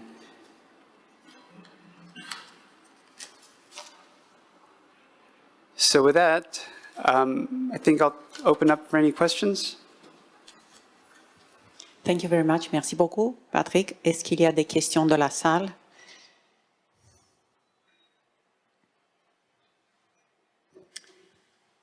Il y a une question. Scott. Not a question, but just to kind of build a little bit on what Patrick said. Okay, thanks. My name's Scott Need, Vice President of Compliance here at NPCC. Patrick's one of our bright young stars at NPCC. Like you said, he's been here about 2 years. The facility ratings, the importance of, we can't put enough stress on the importance of facility ratings, right? It's the crux of what we do as we operate the power system. So from real time right now, from an hour ahead, for a day ahead, for tomorrow's work plan, for transmission studies, having accurate facility ratings at a tremendously large entity like our neighbor here, Hydro-Quebec, thousands of equipment, as Patrick mentioned, hundreds of pieces of equipment, sometimes all in series, right? We've got to know what that most limiting component is and then base the rating from there. And Patrick kind of mentioned it here. There's been at least a 5-year full court press, to use a basketball analogy here, in the ERO for facility ratings and the themes and making sure that we are collaborating together and that the messaging out there is that it is important and that it takes a commitment from each entity, whether you're large or small. So some of the smaller generator owner operators who are maybe on this Zoom call today, pretty much just as important for you to have your program correct as it is for Hydro-Quebec right next door in Jeanette, right? So it takes commitment from management. It's purposeful to be accurate.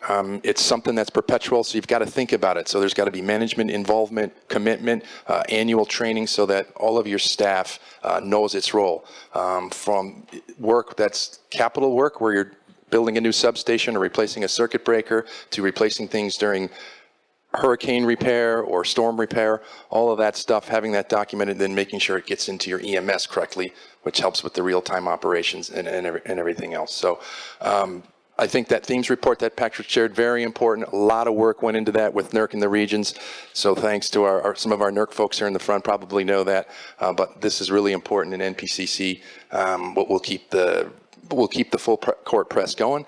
And if you're fortunate enough to come visit us in November, you'll hear a little bit more about that at our Compliance and Reliability Conference in November in White Plains, New York.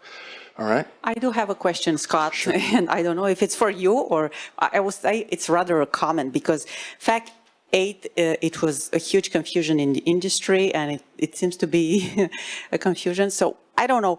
This webinar will be posted on the Régie YouTube channel. We provide, outreach to the entities. But for example, have you ever thought on the NPCC website what Patrick told these days, today during the seminar? It's very important. So have you ever thought of a section dedicated to FAC 8 in order to put, all these points? Look what you have to look for FAC 8. Yes, we have thought about. No, yeah, okay, yeah, we have thought about that, and that's part of the new and improved and enhanced NPCC that's forthcoming. We're going to be putting. We want to give you the answers, right? We're not there to come on these assessments to. It's not a game of gotcha.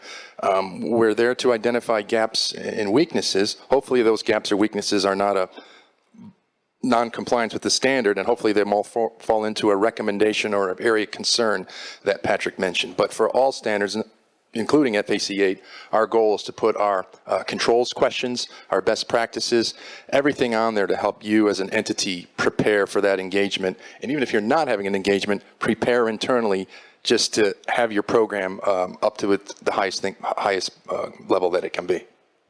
Okay, thank you very much. And Jackie Jimenez in our office is leading that charge. Okay, I look forward to that section. Good.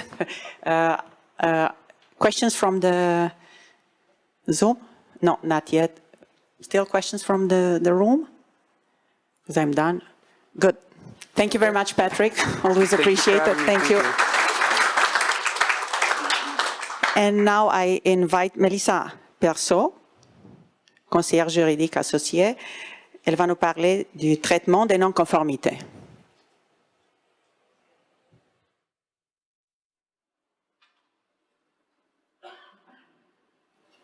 Hello, everyone. Good morning. Bonjour. My name is Melissa Prasad. I'm an associate counsel at MPCC, and I work mainly in our enforcement group. Now, full disclosure, I am fairly new. I was hired back in March 2023. So like Matt, I'm going to point out that back row over there. So please direct your difficult questions to them back there. But I'll do my best. So I do have a lot to cover, so I'll get started. So I would like to talk to you today about what it is that we do in enforcement and some key information for you to consider when you're filing your self-reports. So specifically, I will be speaking about our philosophy that we have in enforcement, what it is that we are focused on, and what we are trying to accomplish when we are evaluating non-compliances. I will also be covering the contents of a self-report, some common issues we see with self-reports, and what you as an entity can do to when you're filing your non-compliances. And finally, I'll briefly touch on our enforcement process itself, essentially what happens when an audit finding or a self-report reaches enforcement and how we assess and dispose of that non-compliance. So I'll start off by giving our sort of high-level perspective in compliance and enforcement. And that is simply that humans fail. Okay, so the example that I have illustrated up here involves the Mars Climate Orbiter. So back in 1999, NASA launched the orbiter to go to Mars in order to collect data on the planet's surface.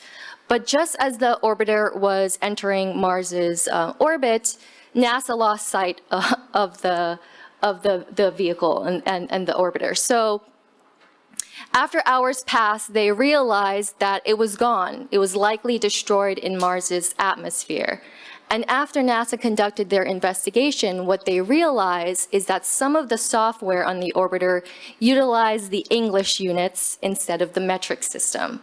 So a very simple but crucial mistake that was somehow missed by hundreds of NASA experts, something that probably a high school physics student could have probably picked up. But it was missed, and it cost NASA $125 million, which in 1999 dollars is a lot. So what this example is here to illustrate to you and remind us all is that in any process that involves humans, it's inherently vulnerable to mistakes and errors. So we know this, we expect it, and so it's up to us to prepare for it and mitigate its impact. It also means that, sometimes getting bad news early is actually good news.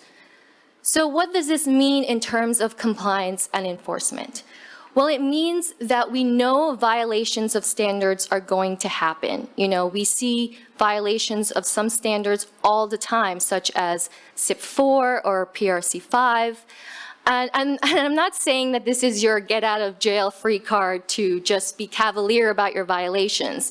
What I'm trying to say is that because we expect them to happen, and when we do get a violation, what we're really focused on in enforcement is trying to understand what an entity did to minimize the scope and impact of that violation. So we want to know how long did it take an entity to discover the issue, what are they doing to remediate it, and what they plan to do to prevent future occurrences. And this is where self-reporting comes in. Self-reporting is key because it gives you, the entity, an opportunity to find those weaknesses in your compliance program, and not just depend on audits to come around to make those discovery. From our perspective, you being forthcoming, you being cooperative, really highlights to us a willingness on your part to improve, and which will result in fewer violations and, of course, lead to a more reliable and resilient grid. So in a self-report, what are those key ingredients? Well, the first, of course, is the description of the non-compliance. We also want to see the entity's own risk assessment of that violation. And of course, we want to see those mitigating activities, what you did to resolve the non-compliance. And I'll start off with the description. So when it comes to describing a non-compliance, a very common issue that we see with self-reports is a lack of sufficient detail. And in enforcement, if we don't have those details of what happened and why it occurred, then we don't really have a clear picture of how you're going to resolve it and fix it. So when you're doing your description of your non-compliance, ask yourself those fundamental questions, which I have here. Who, what, when, where, why, and how. And once you've asked yourself those fundamental questions, then ask yourself, did I tell a good story? In other words, did I provide enough details to answer each of these questions that I would give enforcement a clear picture of the violation so that we can make our assessment of that non-compliance? Now, I don't have time to go over all of these questions in details, but in the next few slides, I will be discussing the why of it all, okay, why the violation occurred, and how you can identify your root cause. So again, as I said, in enforcement, we care about getting those details because we need to answer these fundamental questions. What happened and why? So when you're doing the why of it all, the root cause, you want to think about the perspectives, okay? Because so much of this is based on the perspective that you're looking at your non-compliance through, because it'll help you understand the context and, again, tell a better story. So take, for example, why did a security patch not get installed? Lots of times we'll see an entity say, well, human error, or they might say poor or weak internal controls. And those aren't necessarily wrong answers. Of course, if there is some sort of failure, it usually implies that, someone didn't do something they were supposed to do, or one or more multiple controls failed. But we want to dig a little bit deeper than that. We want to try to understand why that person made that error, or why that internal control failed. So one of the easiest ways to do your root cause analysis and to dig deeper on the real cause is through the 5 whys methodology, which I have illustrated here. So when you're using this procedure, the first thing you want to do is define the problem, the what happened. And then you want to ask yourself, well, why did that happen? And then continue to ask yourself why until you get to a satisfactory answer that goes beyond just human error. So I have an example here of a PRC 5 violation, specifically failing to test batteries within an 18-month time frame. So that's the problem, that's the what happened. So why did that happen? Well, because the team forgot. We had a bunch of responsibilities and somehow this one slipped through the cracks. Okay, so why did the team forget? Well, we didn't actually forget. It's just we do track these testing schedules in Excel, but we have a ton of these things to accomplish. We have a ton of responsibilities. We have a ton of requirements that we have to track. So it was just easy to overlook when this one testing was due. Okay, so why was it so easy to overlook? Well, because Excel does not give you notifications when something is due, right? You have to actively engage with Excel in order to figure that out. So sounds like a work management software that offers those types of notifications could help. So why did the team not use some sort of software like that? Well, because the company did not provide that software to the team. So, we can keep going here and, and keep asking ourselves why, but from this example, you can see the company did not provide the team the tools that they needed to succeed. So it would have been easier to, go with one of those earlier explanations. And of course, human error is always lurking in the background there, right? We were supposed to do something and we didn't. But if you dig deeper, you can see that in this example, the company did not provide the team the tools that they needed, based off of the tasks that were assigned to them. And we kind of want to give the benefit of the doubt to our folks, right? That people tend to do the best that they can, given the task assigned and the resources available to them.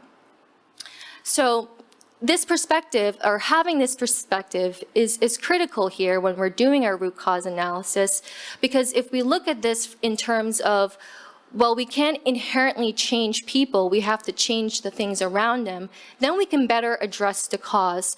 And of course, remember, the whole point of doing a root cause analysis is because it informs your mitigating activities. And if you haven't fully defined your root cause, then how are you going to fix the problem in the future?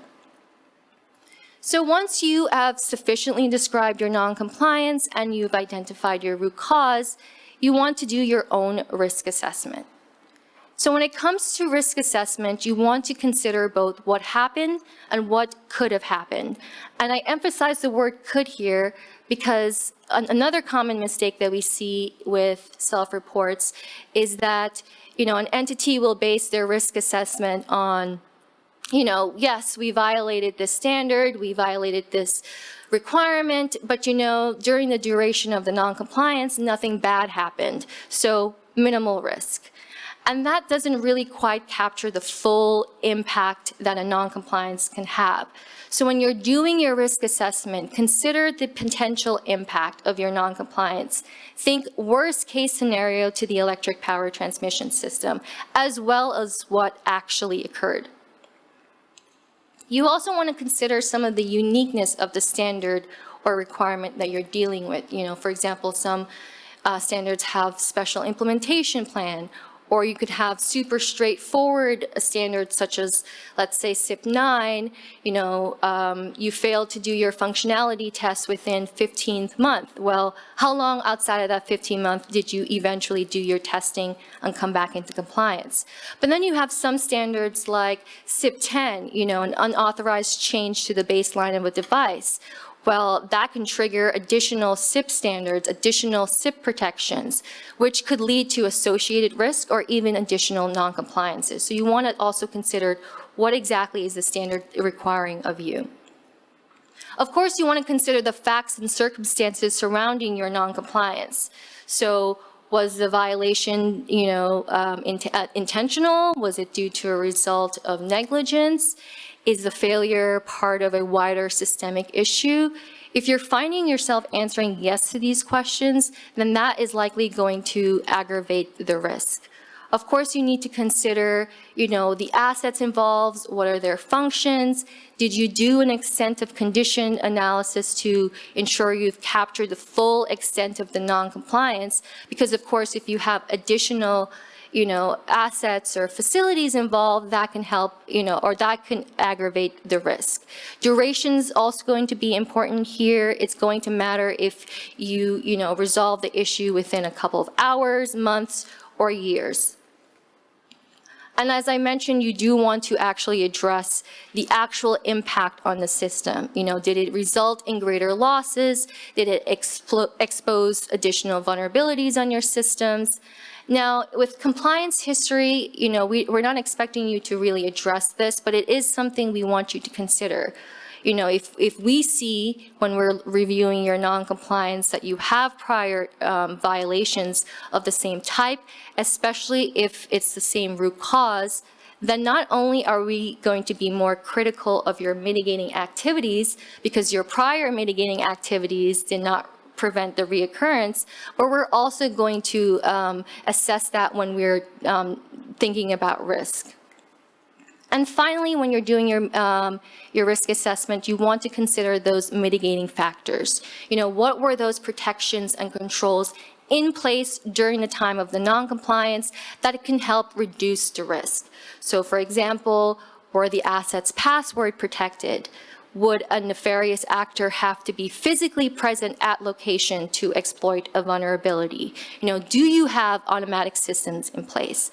This will help us, again, get that clear picture so we can assess the risk appropriately.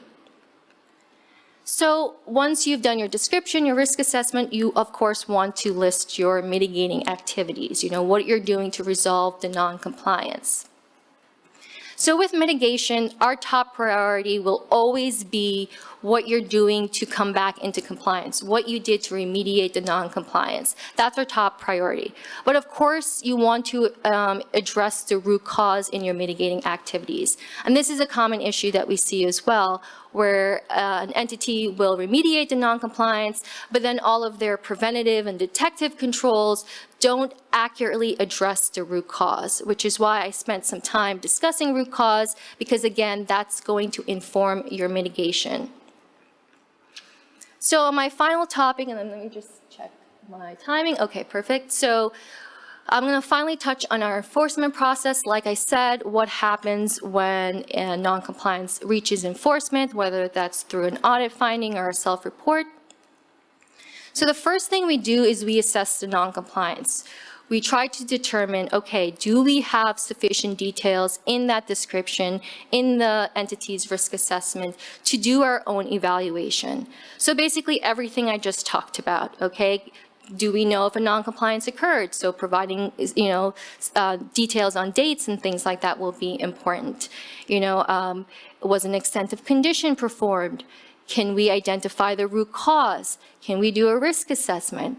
Mitigation is going to come in here again as well, because again, our top priority is always going to be, did the entity come back into compliance and how long it took them to get there? And of course, providing, evidence of your mitigating activities are going to be important, because we do want to see that you are doing what you say that you're doing.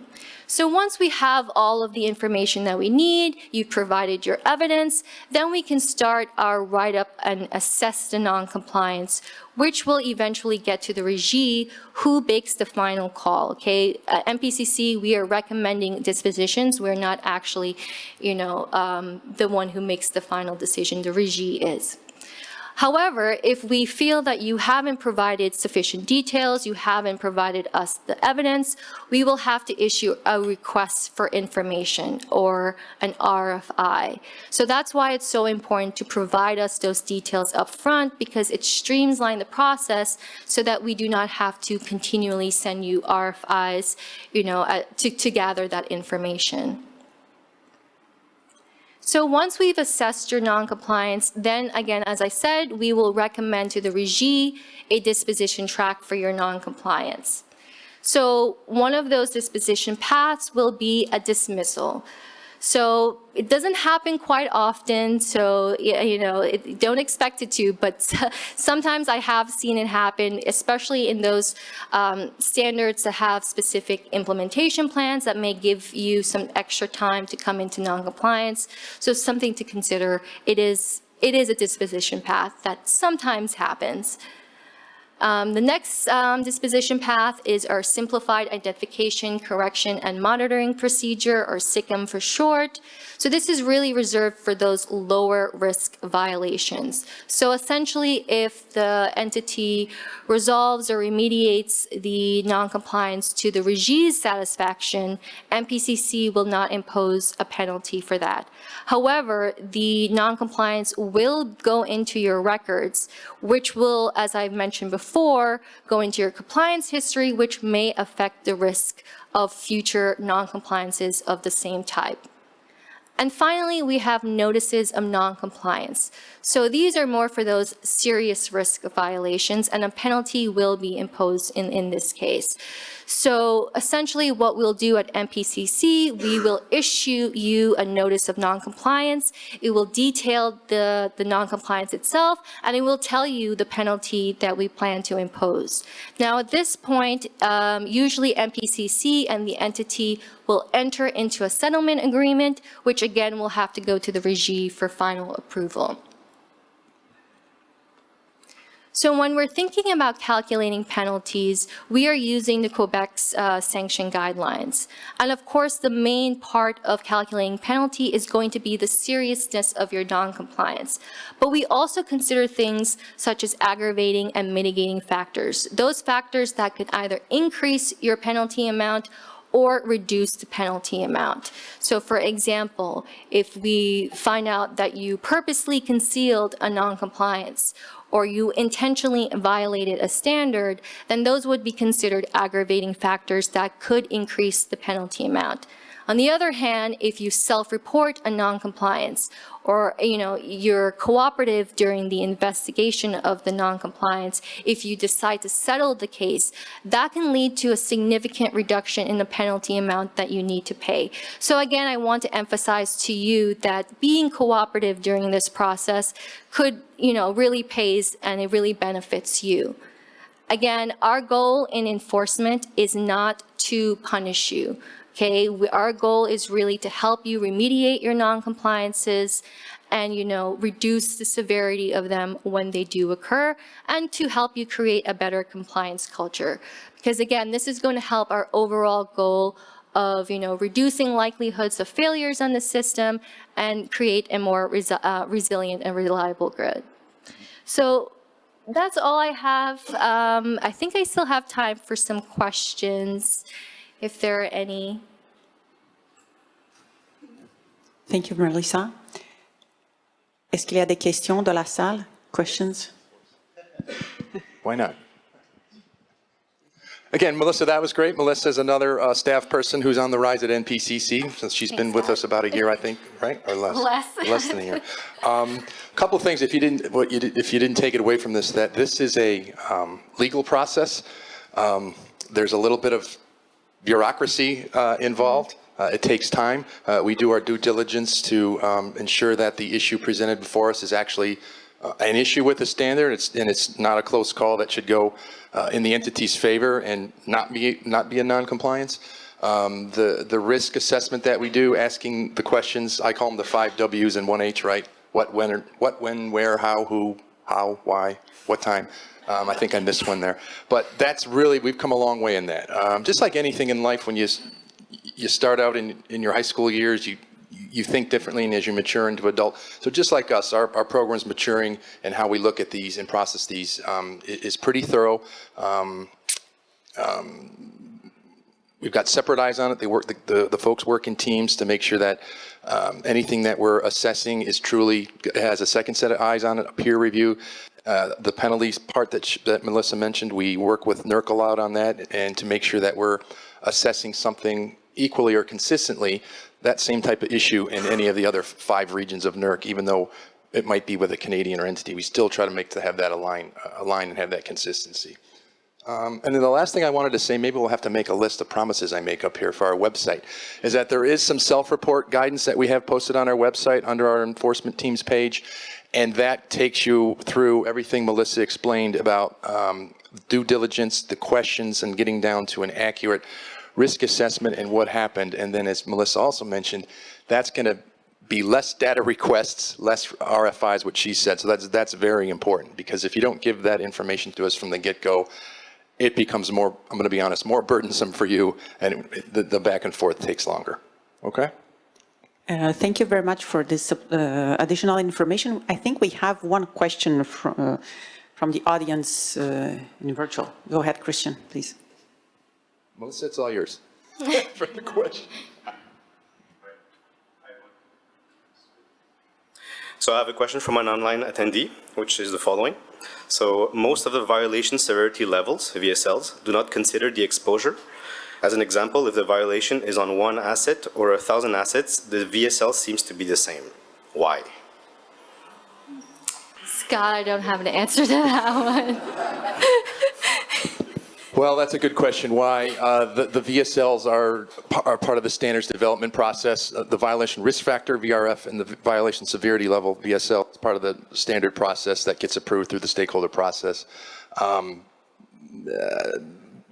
From there, that's the best answer I can give you.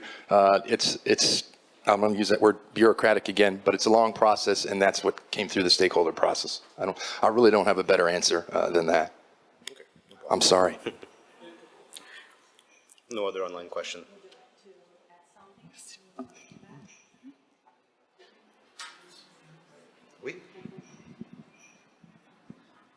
It's not really a question, but I wanted to backstop your self-report. When you talked about humans fail, you know, we look at this all the time on the EA side.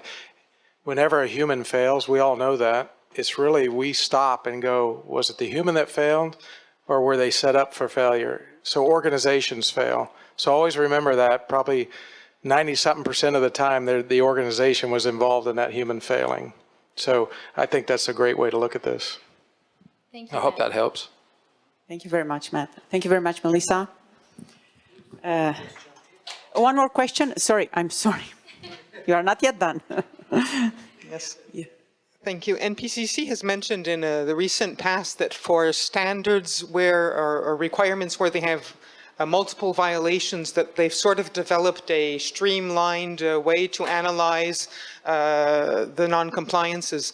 Are there elements of that can be shared with the entities so that we can redact or write up our non-compliances to answer those questions? I mean, I imagine if you set up that you need to analyze 10 elements to determine, you know, if there's non-compliance and what the sanction should be, that if we know those in advance, I mean, I don't think that there's anything secret about that, then we can already provide that information up front. So I think you're referring to the enforcement approaches that we've sort of developed internally within enforcement. Now, I don't know offhand if we have any plans to share those. Right now, they're considered internal, confidential documents within NPCC.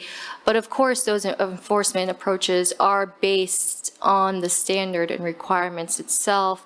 And, you know, and the whole purpose of us having these presentations is to hopefully provide some of that guidance.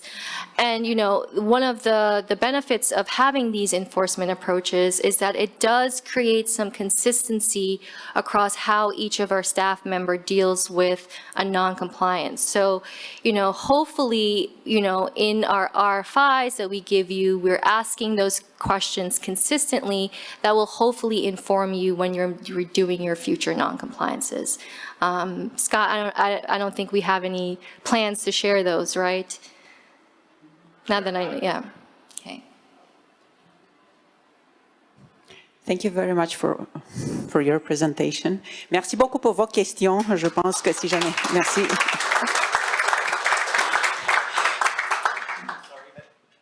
Je veux juste dire que le café est prêt depuis tantôt. There is more coffee. It's ready. Merci, Guino. But we still continue. On continue. So, alors, j'invite Madame Bluma-Sussman pour nous présenter comment construire un réseau électrique sécuritaire et fiable. Bluma, the floor is yours.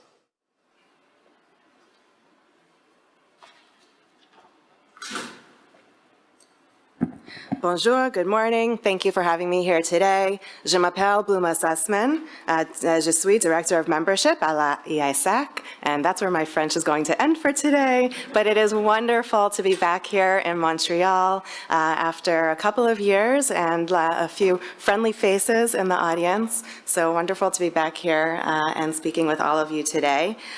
Today, so far, we've been talking about reliability and enforcement, but I'm here to speak to you about security and securing the grid because it is a critical aspect to reliability. And so with that, I'm going to share a little bit about the Electricity Information Sharing Analysis Center, called the EISAC. That's a mouthful. What we do, who we are.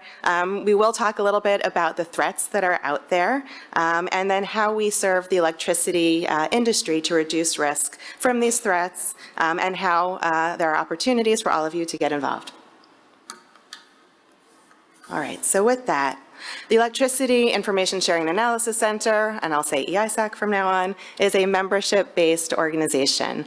We do serve as the central hub for information sharing across North America for the electricity industry to reduce risk on cyber and physical threats. The EISAC has three main objectives, which is up here: timely and actionable information sharing, analysis of security threats and mitigation strategies, and also collaboration with industry, that's U.S. and Canadian government partners and other stakeholders through both information sharing partnerships and also through conferences, webinars, engagement programs, and talks like this one.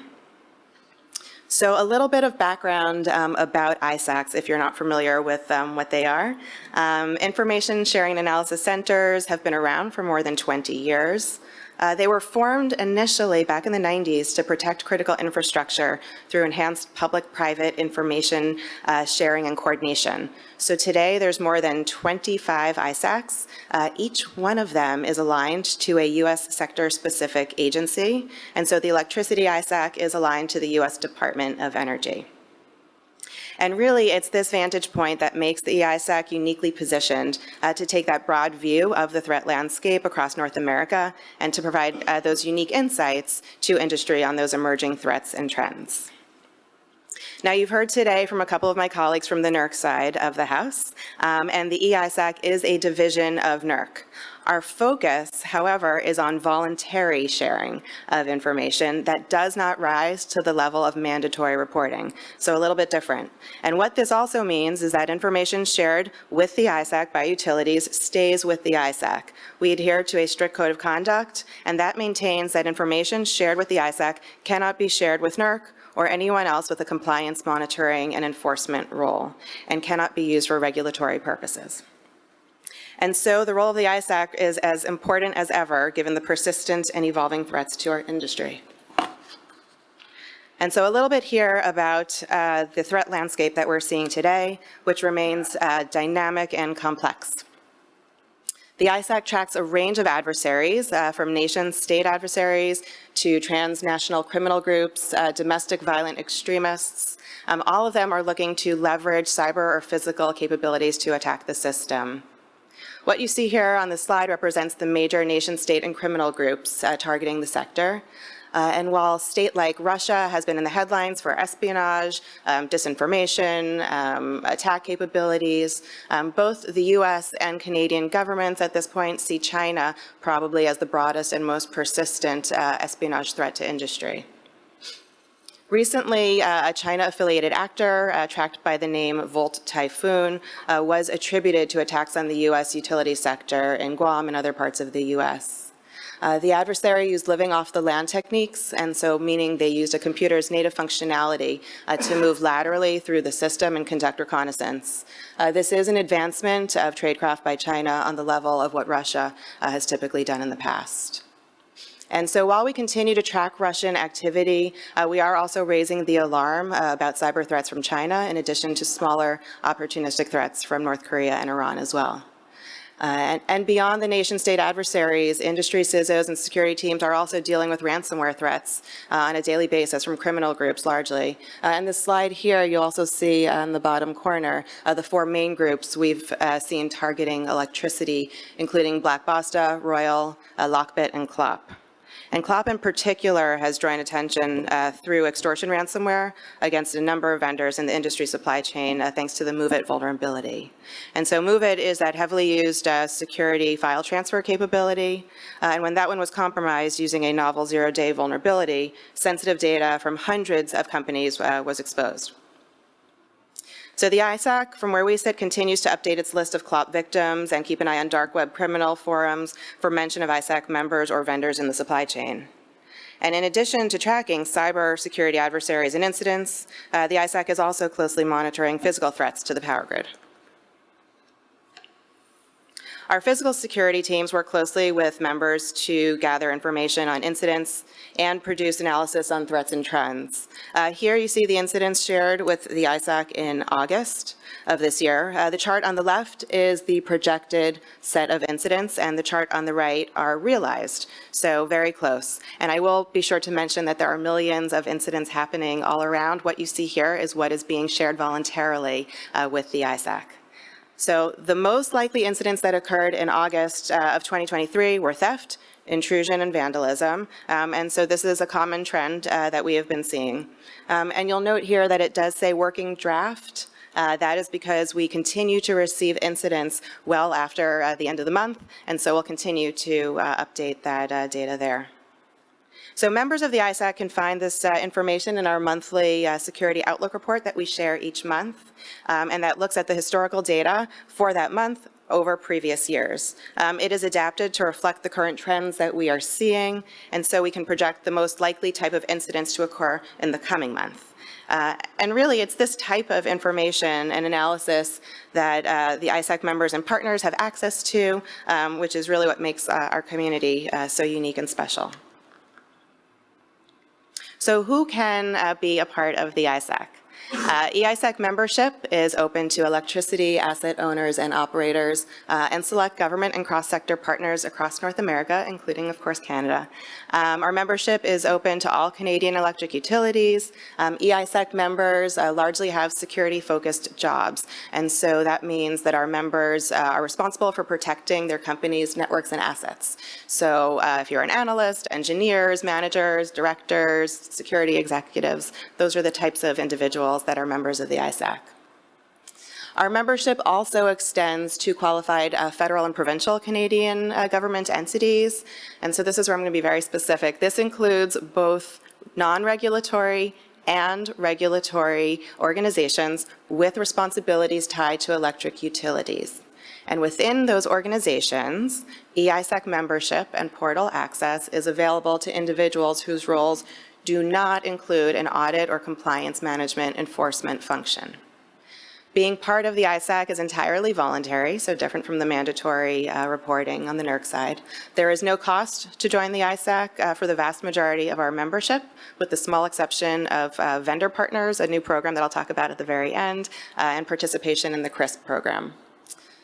All of our members are vetted on an individual basis to ensure that each person meets the membership criteria and has a need to access the portal.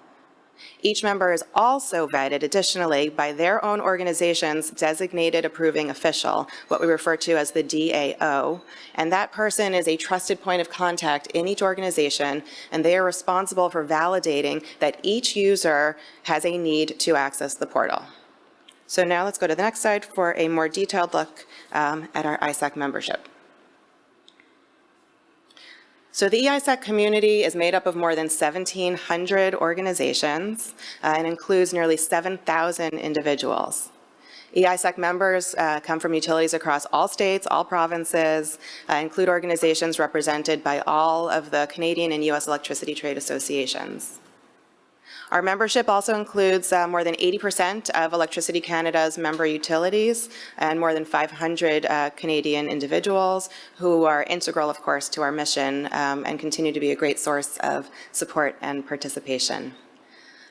Over the last number of years, we've seen significant growth. This is largely driven by real-world events, the kinds of threats and vulnerabilities that I talked about earlier. During the first 2 quarters of this year alone, more than 100 new organizations joined the Electricity ISAC, as well as nearly 1,500 individuals. So that's a 36% increase at the individual member level and a steady 10 to 15% increase of organizations year over year. And I'll say that that 10 to 15% is mirrored both on the US and the Canadian side of growth. What this says to me, at least, is that industry has a clear need for access to high-quality information around security and analysis to protect and defend our networks and our assets. Those levels of growth really reflect industry's efforts to be engaged and proactive around security. And so while 80% of ISAC membership is made up of utility members, about 20% of our portal users are what we call partners. And so to help us in our efforts, the ISAC has a significant group of partners we work with every day. You can see many of them listed up here. They help us to gather, to analyze, to corroborate, to share information with our community. These partners include trade organizations, you can see all of them up here, in addition to vendors, other ISACs, government agencies in the US and Canada. We work extremely closely with our north of the border partners. The ISAC analysts engage regularly with our counterparts from the Canadian Centre for Cybersecurity, NRCan, Public Safety Canada, RCMP, and of course Electricity Canada. Some examples of that coordination include formal and informal information sharing agreements. We participate in monthly security briefings, the NRSEC briefings and quarterly security working groups with Electricity Canada as well, and also regular information sharing of both cyber information and especially some bulk physical security sharing that takes place with our member utilities. And so having this network of partnerships really helps us see the broader picture from both a threat and a mitigation perspective. So one of the questions that we get most is what information to share. So we know that our members are busy keeping the lights on. That is the primary job. So it's important that we make the process of voluntarily sharing information pretty straightforward. On the cyber side, we encourage members and partners to share information and activity that may result in enterprise or operational information being compromised. So this includes things like suspicious network traffic within a trusted environment, suspicious interaction attempts against remote access solutions, VPN, remote email, targeted phishing, malware delivered to or found in enterprise or operational equipment. On the physical security side, we're looking at unusual observation, surveillance of facilities, theft, loss of key safety or security items, activist activities, breaches, attempted intrusions, as well as gunfire, damage, or other vandalism. The information that is shared with the ISAC is reviewed first by our analysts. They serve as a clearinghouse to review the information and to work with the entities involved. And from there, the information is aggregated into one of our regular vulnerabilities reports and shared back with the ISAC community. When it comes to sharing information, we do follow 2 guidelines pretty closely, and so I will touch on those. One is TLP, Traffic Light Protocol, and the other is Originator Control. Traffic Light Protocol is a color-coded guidance, and that discusses how broadly recipients can disseminate the information shared with them. And Originator Control says that the person or organization sharing the information determines with whom the information may be shared. And the goal here in applying both of these guiding principles is to encourage information sharing and reduce risk to industry, but also protect the confidentiality and the distribution of the information shared with us to the maximum degree. As you can imagine, voluntarily sharing information can be a little bit of a scary endeavor, and so we want to make it as comfortable for all of our members as possible. So information can be shared with us in any number of ways. They're all right up here. Folks can share with us directly through their account on the secure portal. They can email our teams at operations and physical security. You can always pick up the phone and call us as well. And there's really no one right or wrong way to share information. People always ask, what do we share? How do we share? And there may be, the question of, is it right? Is it wrong? And I think at the end of the day, the answer is that, if it is voluntary sharing of information that does not meet the threshold of mandatory, then there is a benefit to sharing it with the ISAC so that we can take a look at it, analyze it, see if it's happening in other places, and share it back for the good of the community.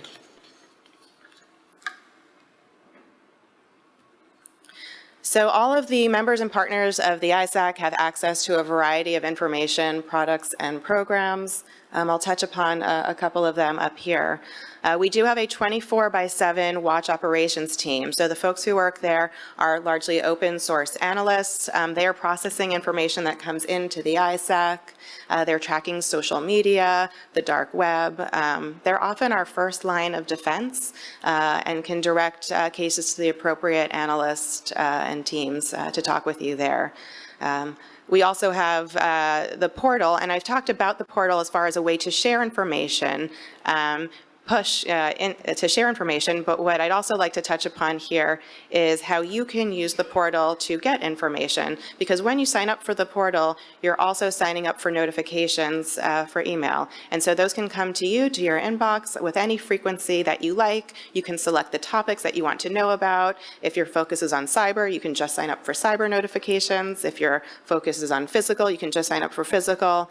You can really customize the frequency and the topics that work for you. So a really great benefit there. And I would also urge even the smaller utilities that are members, even if you cannot participate in all of the other benefits that I'll talk about up here, that at a minimum, signing up for notifications is a great way to be informed. Beyond the portal and our watch, we also have a number of regular reports that members find quite useful.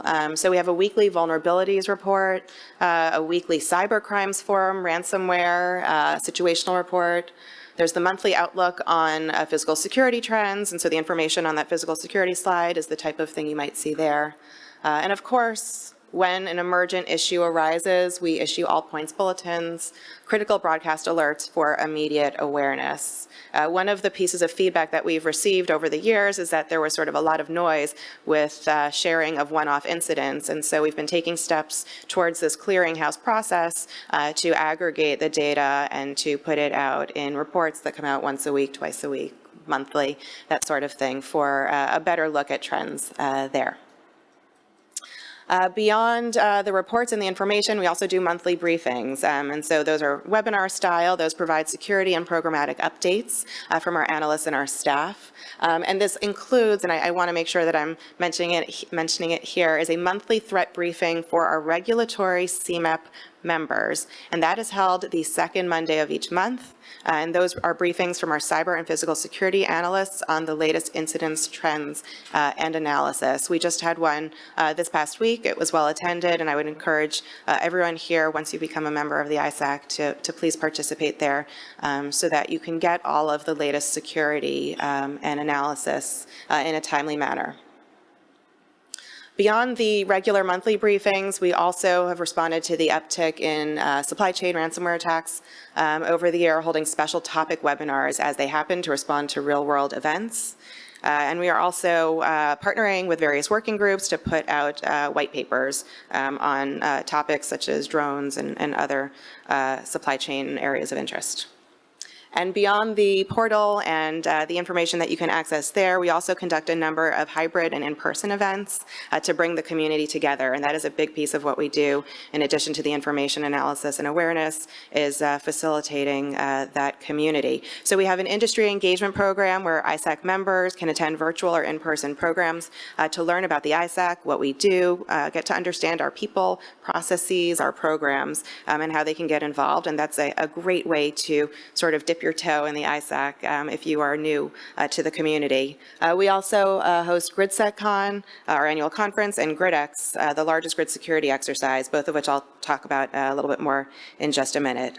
So I think the takeaway from this slide is that there are so many ways to be involved, and it's not a one-size-fits-all, and so it's really fantastic that everybody has an opportunity to participate in the way that works for them.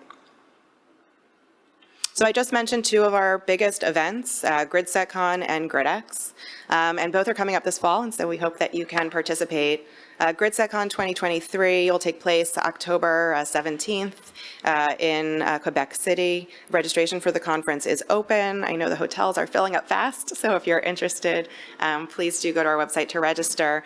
The conference kicks off with a day of training, followed by 2 days of open sessions and breakouts, lots of networking opportunities, promises to be very informative on the security front and also a great opportunity for networking. The conference closes out on October 20th with classified and unclassified threat briefings, as well as some tour options. This is our first time back in person since 2019, and we do look forward to hopefully seeing you there. You can visit the portal if you're a member, or just our public website, eisac.com, to register for that event. And then GridX is coming up in November. It is the largest grid security exercise in North America. It is a great opportunity for organizations to exercise incident response plans, to identify what you would do during a significant cyber or physical security attack, and develop measures to improve your response and coordination. For those who are not familiar, GridX is a distributed play exercise, and that means that each organization participates from their own office. So you have options to run your own exercise, just you, a utility, or an organization, or you can coordinate with partners, which can add an additional layer of depth to your exercise. So we often encourage bringing in partners, vendors, those who you would interact with in real time to make it more real. Distributed play takes place November 14th and 15th. November 16th, we'll be holding an executive tabletop. That's a one-day, more policy-focused, invitation-only event. And we do close out the exercise on November 17th with a post-exercise hot wash to identify the key themes and start working on that lessons learned report. So we're really looking forward to an active and engaged exercise experience for everybody. So do encourage that. And the last program I'll touch on is the Vendor Affiliate Program. This program is fairly new. It launched a year ago, and it expands the ISAC membership to OEM and security solutions vendors to address the increased interdependencies in the supply chain. The vendor program is really just another one of the ways that we are taking a more comprehensive look at the threats to the sector and bringing organizations together to share and discuss emerging threats, the risks, the vulnerabilities, security solutions, best practices. Our vendor program partners have access to the portal, as well as additional opportunities to collaborate both virtually and in person. That includes things like participation in the industry engagement program, opportunities to present on one of our monthly member briefings that I mentioned, or to participate in GridSecCon or GridX, or they can participate in a vendor program working group, which we just stood up this week. Our intention here is that by bringing the vendors into the ISAC community, that when something like the next SolarWinds event type happens, and it's if, not when, those vendors, it's when, not if, those vendors would be willing and able to share information with our members who are their customers, quickly and directly, but in a secure private environment. There is lots of information on this program on our website, and if you're interested in learning more about it, I encourage you to go there. All right, so to wrap things up, and hopefully I'll be giving us back a few minutes, there are so many ways to be a part of the ISAC. I think that is a key message to take away. We're all very busy keeping the lights on and monitoring for reliability. And really, this is not a one-size-fits-all. We have something for everyone. There are so many reasons why being a part of the ISAC community really just makes sense. So for those who are already a member, I will ask you to do 3 things. Share information with us in the community. We are all in it together.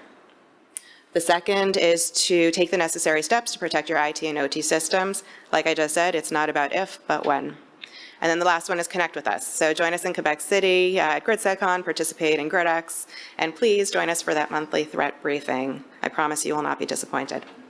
For those who are not yet members of the ISAC, I encourage you to submit a request. You can just go to our ISAC website, click on Join the ISAC, and a member of the team will be in touch to vet you for access there. There are really so many ways to be part of this information sharing community. We encourage you to join the ISAC with the goal of building a strong, engaged, and resilient community. Thank you, and happy to take questions. Merci beaucoup, Blouin. Donc, merci de nous avoir amenés dans le temps. Thank you for bringing us back on time. Si jamais il y a des questions, on va prendre quand même une question de la salle et une question en virtuel, le cas échéant. Please, Scott. If it's okay, since I'm on a roll. Bluma, thanks. Great job. Thank you for explaining the TLP. I never knew. I always have to go Google that, what that is. So at least I noticed that this was clear today. So thanks for that. If folks don't know, the ISAC is like its own company under NERC. It's very large. This is a serious deal. So everything that Matt described with the operations and planning type of stuff going on with the events analysis process, this is just as big from the cyber and physical security aspect of kind of what's going on in society. So I'll double down on what you said, and please consider joining the ISAC and taking advantage of all the opportunities that it offers for information. And then finally, if you are able to make it over to Quebec City for GridSecCon, you'll get to see a keynote presentation speaker from our new CEO, Charles Dickerson, and you'll get to see 8 or 9 of us NPCC staff over there, and you'll get to see people like Bluma again as well. So thanks and great job. NPCC fully supports. Thank you. Thank you, Scott. Merci, Scott. Est-ce qu'il y a des questions en virtuel? Non. Il n'y a pas de questions de la salle? Bon. They're very hungry. C'était très clair. It was very clear. Thank you, merci.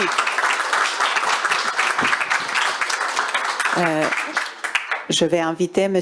Michael Bilheimer pour nous parler de la mise en œuvre de la norme CIP-012-1 au Québec. Michael, the floor. Oh, okay, let me move this mic a little bit there. Okay.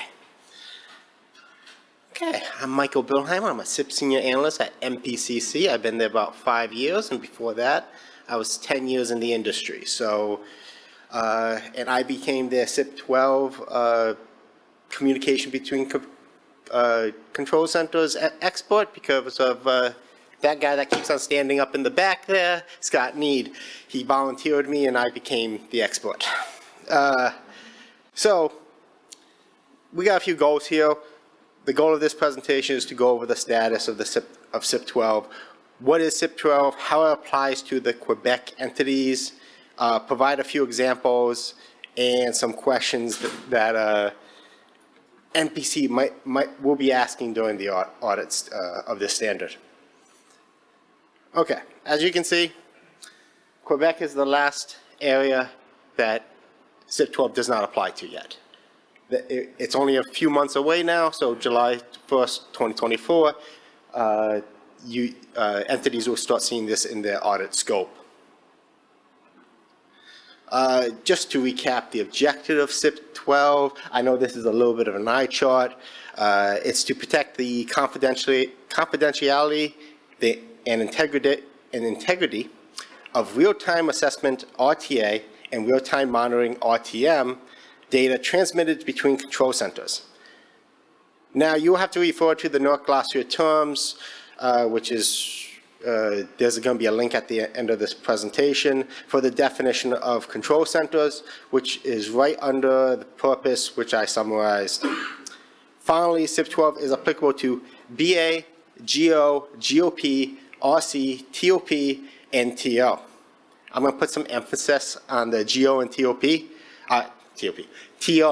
portion of this because most likely it's not applicable to the entity, but it can be.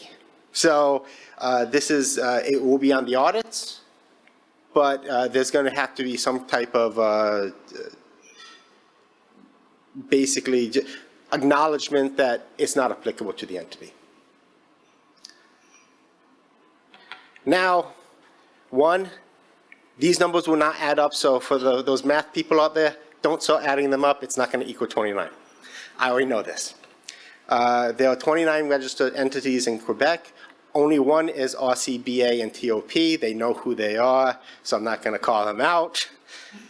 6 are TOs and 25 are GOPs and GOs. For these registrations, for the TOs, GOP, and GOs, you will have to have CIP-12 in your audit scope, potentially. You will have to respond to why CIP-12 is not applicable or is applicable to the entity or show compliance. Only 2 entities in the region, in the Régie's register, will not see CIP-12 in their audit scope unless you change your registration. So, exceptions. Everybody loves exceptions. Now, I will note that the exceptions are that gets your entity out of complying with CIP-12 is if a control center that transmits to another control center RTA and RTM data pertaining only to the generation resource or a transmission substation, so a single facility, or a substation co-located with the transmitting control center. I only know of one place that has a control center on top of a substation, so, and it's applicable to them. So they have other substations. So, and they are a TOP, and they're not in Quebec. But if you are, I would love to hear about it. In that case, you just have to state why. If you are one of these exceptions, you have to state why CIP-12 is not applicable in your audit response. And then it makes me writing up the audit notes real easy. So if this is you, please don't go to sleep now. I got more slides. So what is CIP-12-1? Well, here there's an R1, so it's only one requirement with 3 requirements. And just to summarize the standard, because I'm not going to make you read all of that right now, it's to mitigate unauthorized disclosure and unauthorized modification of real-time assessment and real-time monitoring data while being transmitted between control centers. And to identify mitigation measures and to document those security protections. Also, you have to document your connections out there. Please note that RTA and RTM, if you find one and you don't, and it's only one, so you only have RTA, but you don't have RTM, and you say, well, it's not applicable to me because there's an and between those, I am going to write a recommendation or area of concern right off the bat. So if you say that's not applicable, just to let you know. It is an and, but only one company so far that I've audited has stated RTA and didn't mention the RTA part, but they're still complying with the standard. So what's the major difference between the standards for Quebec and the rest of the ERL? It's basically the main transmission system, RTP, replaces the bulk electric system, BES. So in America, it's the bulk electric system. In Quebec, it's the main transmission system. And as far as I'm concerned, from a CIP perspective, they're one and the same. Now, I know there's nuances between the two, but for cyber compliance, it doesn't matter to me. Might matter to Patrick, so, but not me. Okay. Let's focus on the key parts of the standard from the previous slides. First, you need to document the plans or plans. You can have more than one, I like one though, just to let you know. Second, oh, okay, I didn't change something. Second, the entity needs to identify the security protections to mitigate RTA and RTM. So what are you protecting or using encryption, physical protections? It's mounted 50 feet up on a wire on a pole. What are your protections? I might call you out on the last one though. So the entity finally, thirdly, the entity needs to identify and apply security protection. So where does it apply? Either by like a matrix or a list or even a diagram. Finally, any cooperation between entities. So if you have an agreement, I'm looking for a letter of mutual understanding, an MOU agreement, a letter from companies, some kind of official documentation. If it's on a napkin, I might take it, but I'm going to probably question you on that quite a bit. So let's go over a few questions I've received recently about CIP-12. And this is not new. I've given this a few times, so if it sounds repetitive, my apologies. First, the definition of control center. Some key components of a control center definition is what is a facility, data center, RTA, RTM, and a reliability task. As you can see, only 2 of the 5 components are defined in the glossary of terms. RTA is a defined term. RTM is not. So you as an entity has to, should define it. You don't have to define it. You should define it. It's up to the entity to define these terms. MPCC would look to see that the entity add a common understood definition of these terms. There are resources on slide 22 to assess with with defining these terms. Another question is how to define the generation facility as a single facility or as 2 or more facilities. Some key components of this is where the generator interconnection is and how it's geographically separated. As always, there's a unique situation for everything. So if you got a question, call me. I love hearing about the unique situations. Finally, MPCC is not developing specific diagrams. However, on the next slides, I've developed some diagrams. So they're not ERO endorsed, but those they give a good overview of some general situations. Okay, so let's go over some of these diagrams that are not ERO endorsed, and I can see the eyes already. So the first one, you see two facilities, 2 control centers, and they have a data center between them, and the RTA and RTM data is going between them. I lost the little pointer thingy. Oh, they stole it.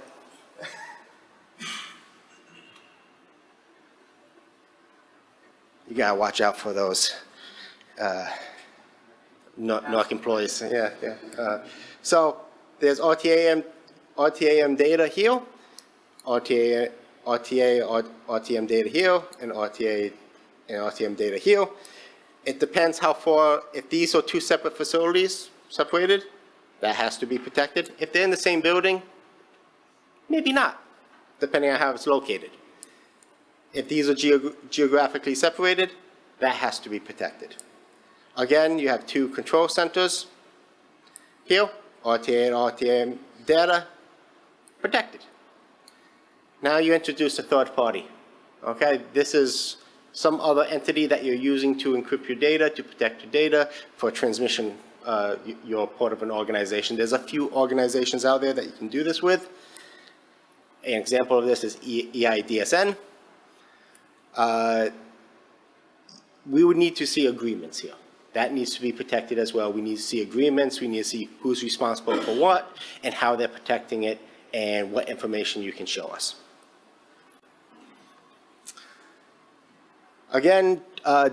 a generic diagram number 4, GOP, Geo communications. You have your RTM data going between a primary control center and a backup control center. And you have 3 generators here. Now, there's a question. Is this a single site? Is this geographically separated? Are these generators on a different interconnection connection point? That all defines it, because if they're geographically separated, well, guess what? That's now a control center by definition, because they're geographically separated and if the interconnection point is separate. So all of a sudden, now that's a control center. That's where GOP can come in. That's where Geo can come in. If they're all one site, one interconnection point, it's one facility. But it's very nuanced. So if you got that, call me. We'll talk about it. Again, these are 2 different facilities, RTM data going between the 2. Again, you have your data center, which, by the way, is not defined. Data center is not defined, but be reasonable. That's all I ask. And for multi-transmission, so this is the RC BA up here. You got 3 different entities down here, each using a separate communication method. So you have a communication median that transitions. So let's say you're using one encryption method here, and this one is a physical protection. That has to be defined in the MOU, who's responsible for what during the transition, how is it protected. So maybe you're using 2 different encryption methods. One's using TLS 1.3, one's using a different method, or maybe the Cisco product out there, or an AES. And here they have a transition point. Well, that transition point, you're going to have to unencrypt it and then re-encrypt it through the network, and that could be a physical protection between that. So I would need to know where each of those transitions are. This is just a straight encryption on this example, and this is a third-party example where a third party is used for the protection of the data. All of those are legitimate methods to use. I just need to have that defined for me. Okay. Now, this is a summarization of the OSR compliance assessment approach specifics for CIP-12. That will be the auditor minimum checklist to go through. R1, verify the responsible entity has identified any of the applicable control centers. R1.1, verify the documented plans, including identification of the security protections. And just to know, I will need to see that the encryption is active. So some kind of screenshot of the active saying encryption on. That's what I would need. R1.2, verify the documented plans include identification of where the responsible entity has applied the security protections.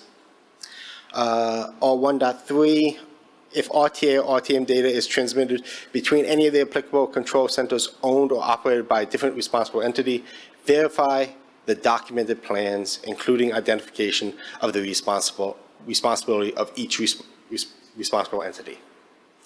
And finally, there's another R1.1 which really should come first. Verify the documented or implemented plans, achieve the security objectives of mitigating the risk posed by an unauthorized disclosure or unauthorized modification of RTA and RTM data while being transmitted between any applicable control centers.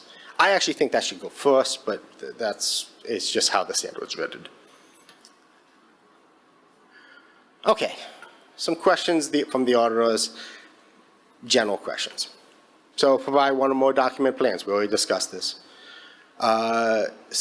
Single, multiple, by connection. So it could be multiple connections, could be a single connections. I'm going to ask, how do you know that, how many connections you have? How did the entity determine communication paths? What methods were used? Did the entity establish any agreements between the connected control centers? Were any of the new agreements established for CIP-12 compliance? And I've seen where a lot of some of the memos of understanding or agreements, they're perpetual, so they don't have an end date. I would like to see a revision. That's probably going to be a recommendation that I'm going to be making. That's going to be a very common recommendation, that periodically, every 3 to 5 years, you just look at the memorandum again, and you guys go, yeah, it's still effective, or no, it's not. How are the list of control centers and the entity communications maintained? How does the entity track control centers exchanging RTA with the entity? And again, on the last one, the SIP exceptional circumstances, this is where the industry have seen a lot of issues, is that entities don't update their SIP exceptional circumstances, and they don't account for SIP-12 in it. So they don't have a way of declaring for SIP-12, they don't mention it in the SIP exceptional circumstance. All it has to be in a line that you can declare for a loss of communication between control centers, that we declare a SIP exceptional circumstance. And that's all you need. You don't need to change the process. We're more looking for like a line there saying that you can do it. Let's see, what time check? Oh, okay. So we're just going to review. These are some evidence and questions here. I'm not going to go into details on them. I think I've kind of beat this to death at this point. Physical security options, it's allowed. Okay, you can do the mitigation of the communication through a physical method. You don't have to use encryption. Okay, that method is perfectly acceptable. However, most places using encryption, and I will be looking for encryption out there. Entity, entity to entity, entity to third party to entity. I will be looking for the encryption level, so I'm generally looking for AES 256. Yeah, 256. They are the TLS 1 through 1.3. Just a reminder that TLS 1 and TLS 1.1 will be blocked by Microsoft soon. So I'll be looking for TLS 2, 1.2, 1.3, things like that. So, and there's different encryptions. That's just a small segment of encryption types.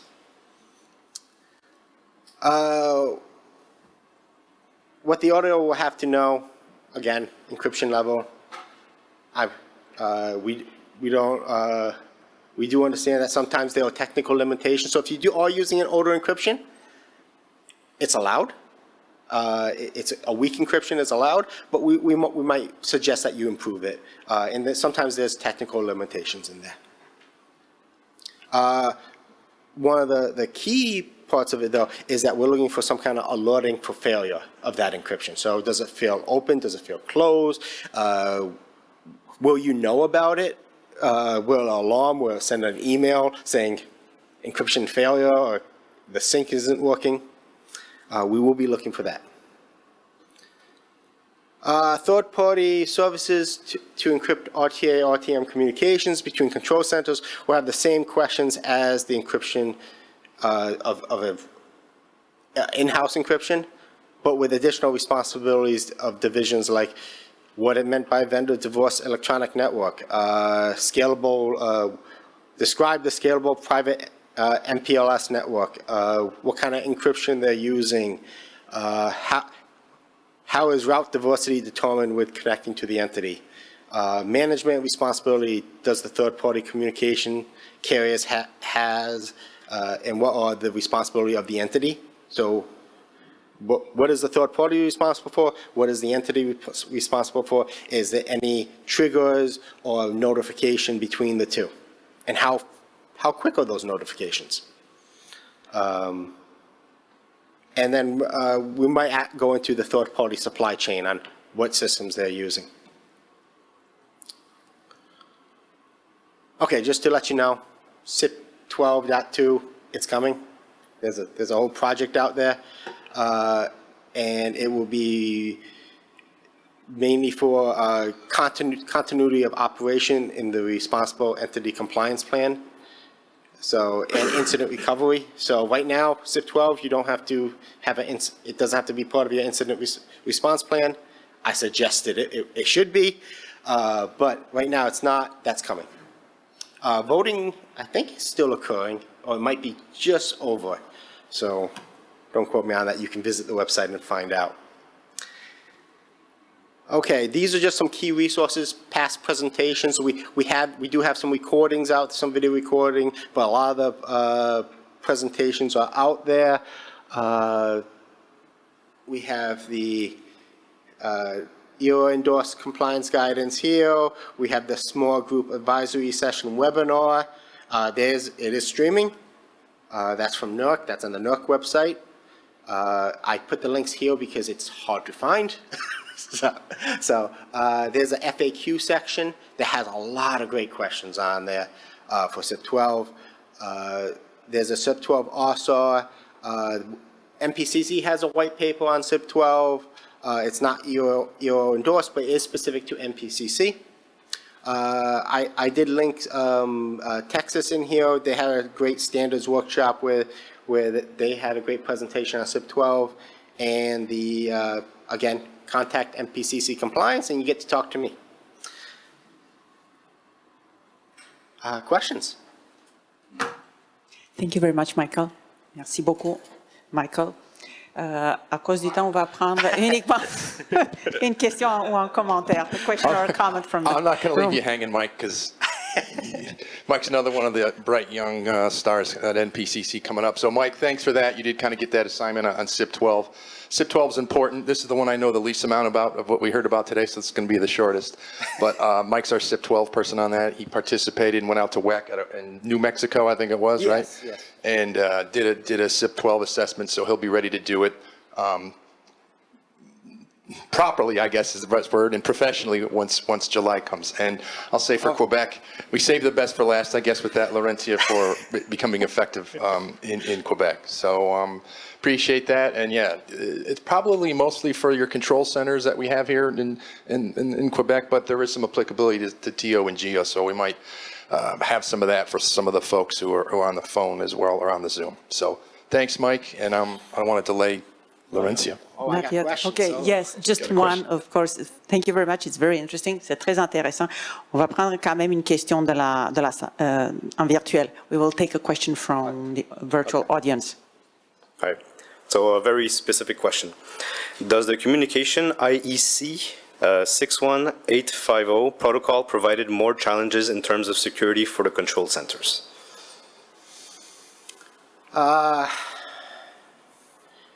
Generally, for the rest of the SIP standards, 16850 is out of scope. So it's not counted in the rest of the control centers. However, if it's being transmitted this way, and it's between control centers on 16850, that would have to be protected.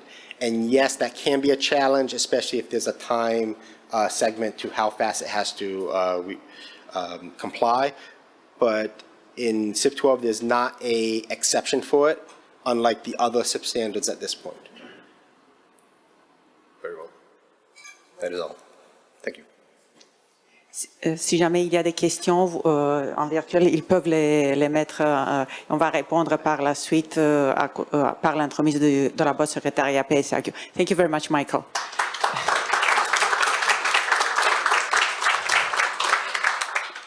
Ceci nous amène à la dernière présentation du séminaire. Je vais inviter ma collègue Carolina Sepulveda. Elle agit à titre de chargée de projet pour le comité utilisation des sanctions. Je voudrais juste faire une petite parenthèse. Grâce à son travail et à celui de mon collègue Christian Cruz Sanchez, ce séminaire a été réalisable. Donc, un grand merci à Carolina et à Christian et à... Bravo, merci beaucoup. Merci. D'accord. Donc, mon intervention sera très courte. D'habitude, on va vous donner un bref aperçu des futures activités du comité utilisation des sanctions. Moi, personnellement, je voudrais juste transmettre aux entités visées, en tant que présentatrice habituelle, je suis toujours à la recherche des sujets. Alors, mon intervention ici est pour vous dire que si jamais vous avez des questions, si jamais vous avez des sujets à proposer pour des futurs séminaires ou webinaires, n'hésitez pas, envoyez-les au secrétariat PSAQ, c'est la boîte officielle par l'entremise nous communiquons avec les entités visées. Donc, soyez assurés qu'on vous écoute, qu'on vous lit, et bien évidemment, le cas échéant, on peut donner suite à vos demandes. On évite tout le temps interprétation des normes. Avec ceci, on attend toujours des commentaires, des sujets, et je passe la parole à Carolina. Merci Laurentia. Donc, bonjour à tous. Une très courte présentation pour finir ce séminaire. Et afin de rencontrer l'objectif de l'article 85.11 de la loi sur la Régie de l'énergie, la Régie assure la veille du domaine de la fiabilité du transport d'électricité, lui permettant de développer des activités qui s'encadrent dans 3 axes de la politique sur la gestion des montants perçus à la suite de l'imposition d'une sanction pécuniaire. Dans le cadre de l'axe relatif à la formation continue des entités visées, depuis 2021, la Régie a organisé des formations incluant les services d'interprétation simultanée avec des présentateurs du MPCC, de la NERC et de l'IAISAC, tels que le présent séminaire. La Régie a également payé des formations privées et personnalisées, incluant les services d'interprétation simultanée, et notamment 2 cours qui ont été dispensés par l'organisme de formation américain EUCI. La Régie a également produit une capsule sur le processus réglementaire et payé l'inscription des entités visées aux formations offertes par différents organismes tels que la NERC, IAISAC et l'IEEE PES Latine-Amérique. Donc, toujours dans le cadre de cet axe de formation, il y a 2 activités dans les court terme qui vont être développées par la Régie. Et en effet, il y a des capsules sur les dates inscrites aux normes et aux annexes Québec des normes seront développées en mars 2024.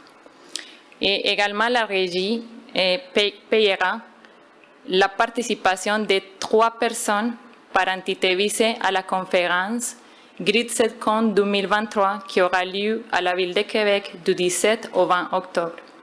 Donc, si vous ne l'avez pas encore fait, vous avez jusqu'à demain, le 15 septembre à midi, pour vous inscrire. Donc, nous vous rappelons que vous avez reçu un courriel de la part du secrétariat du PSAQ avec le formulaire et les informations pertinentes pour vous inscrire à cette activité. Puis nous vous encourageons fortement à y participer, d'autant plus que la Régie offrira le service d'interprétation simultanée de l'anglais vers le français pour tous les participants à cette importante conférence.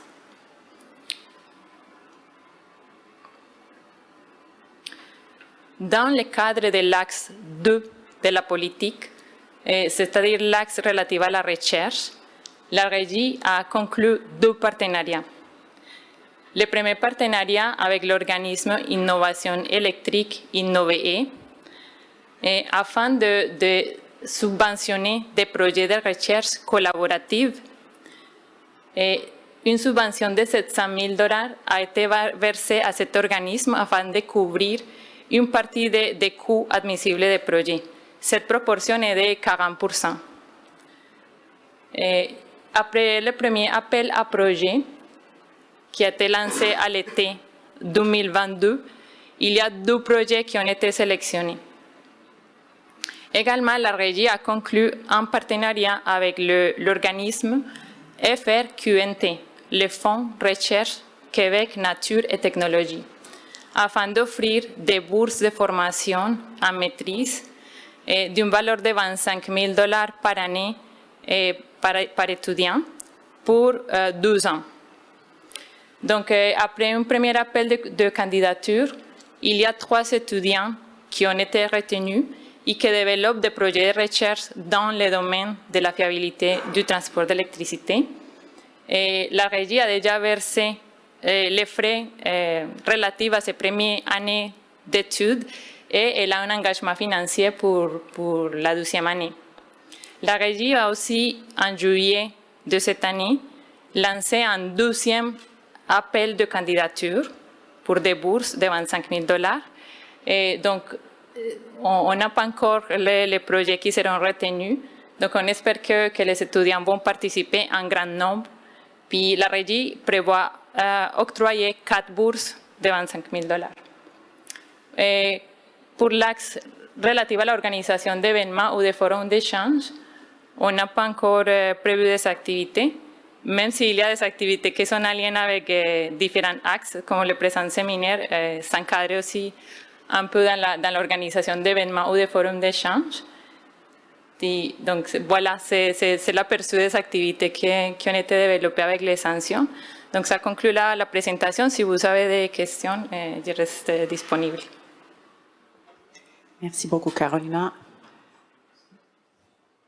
Question?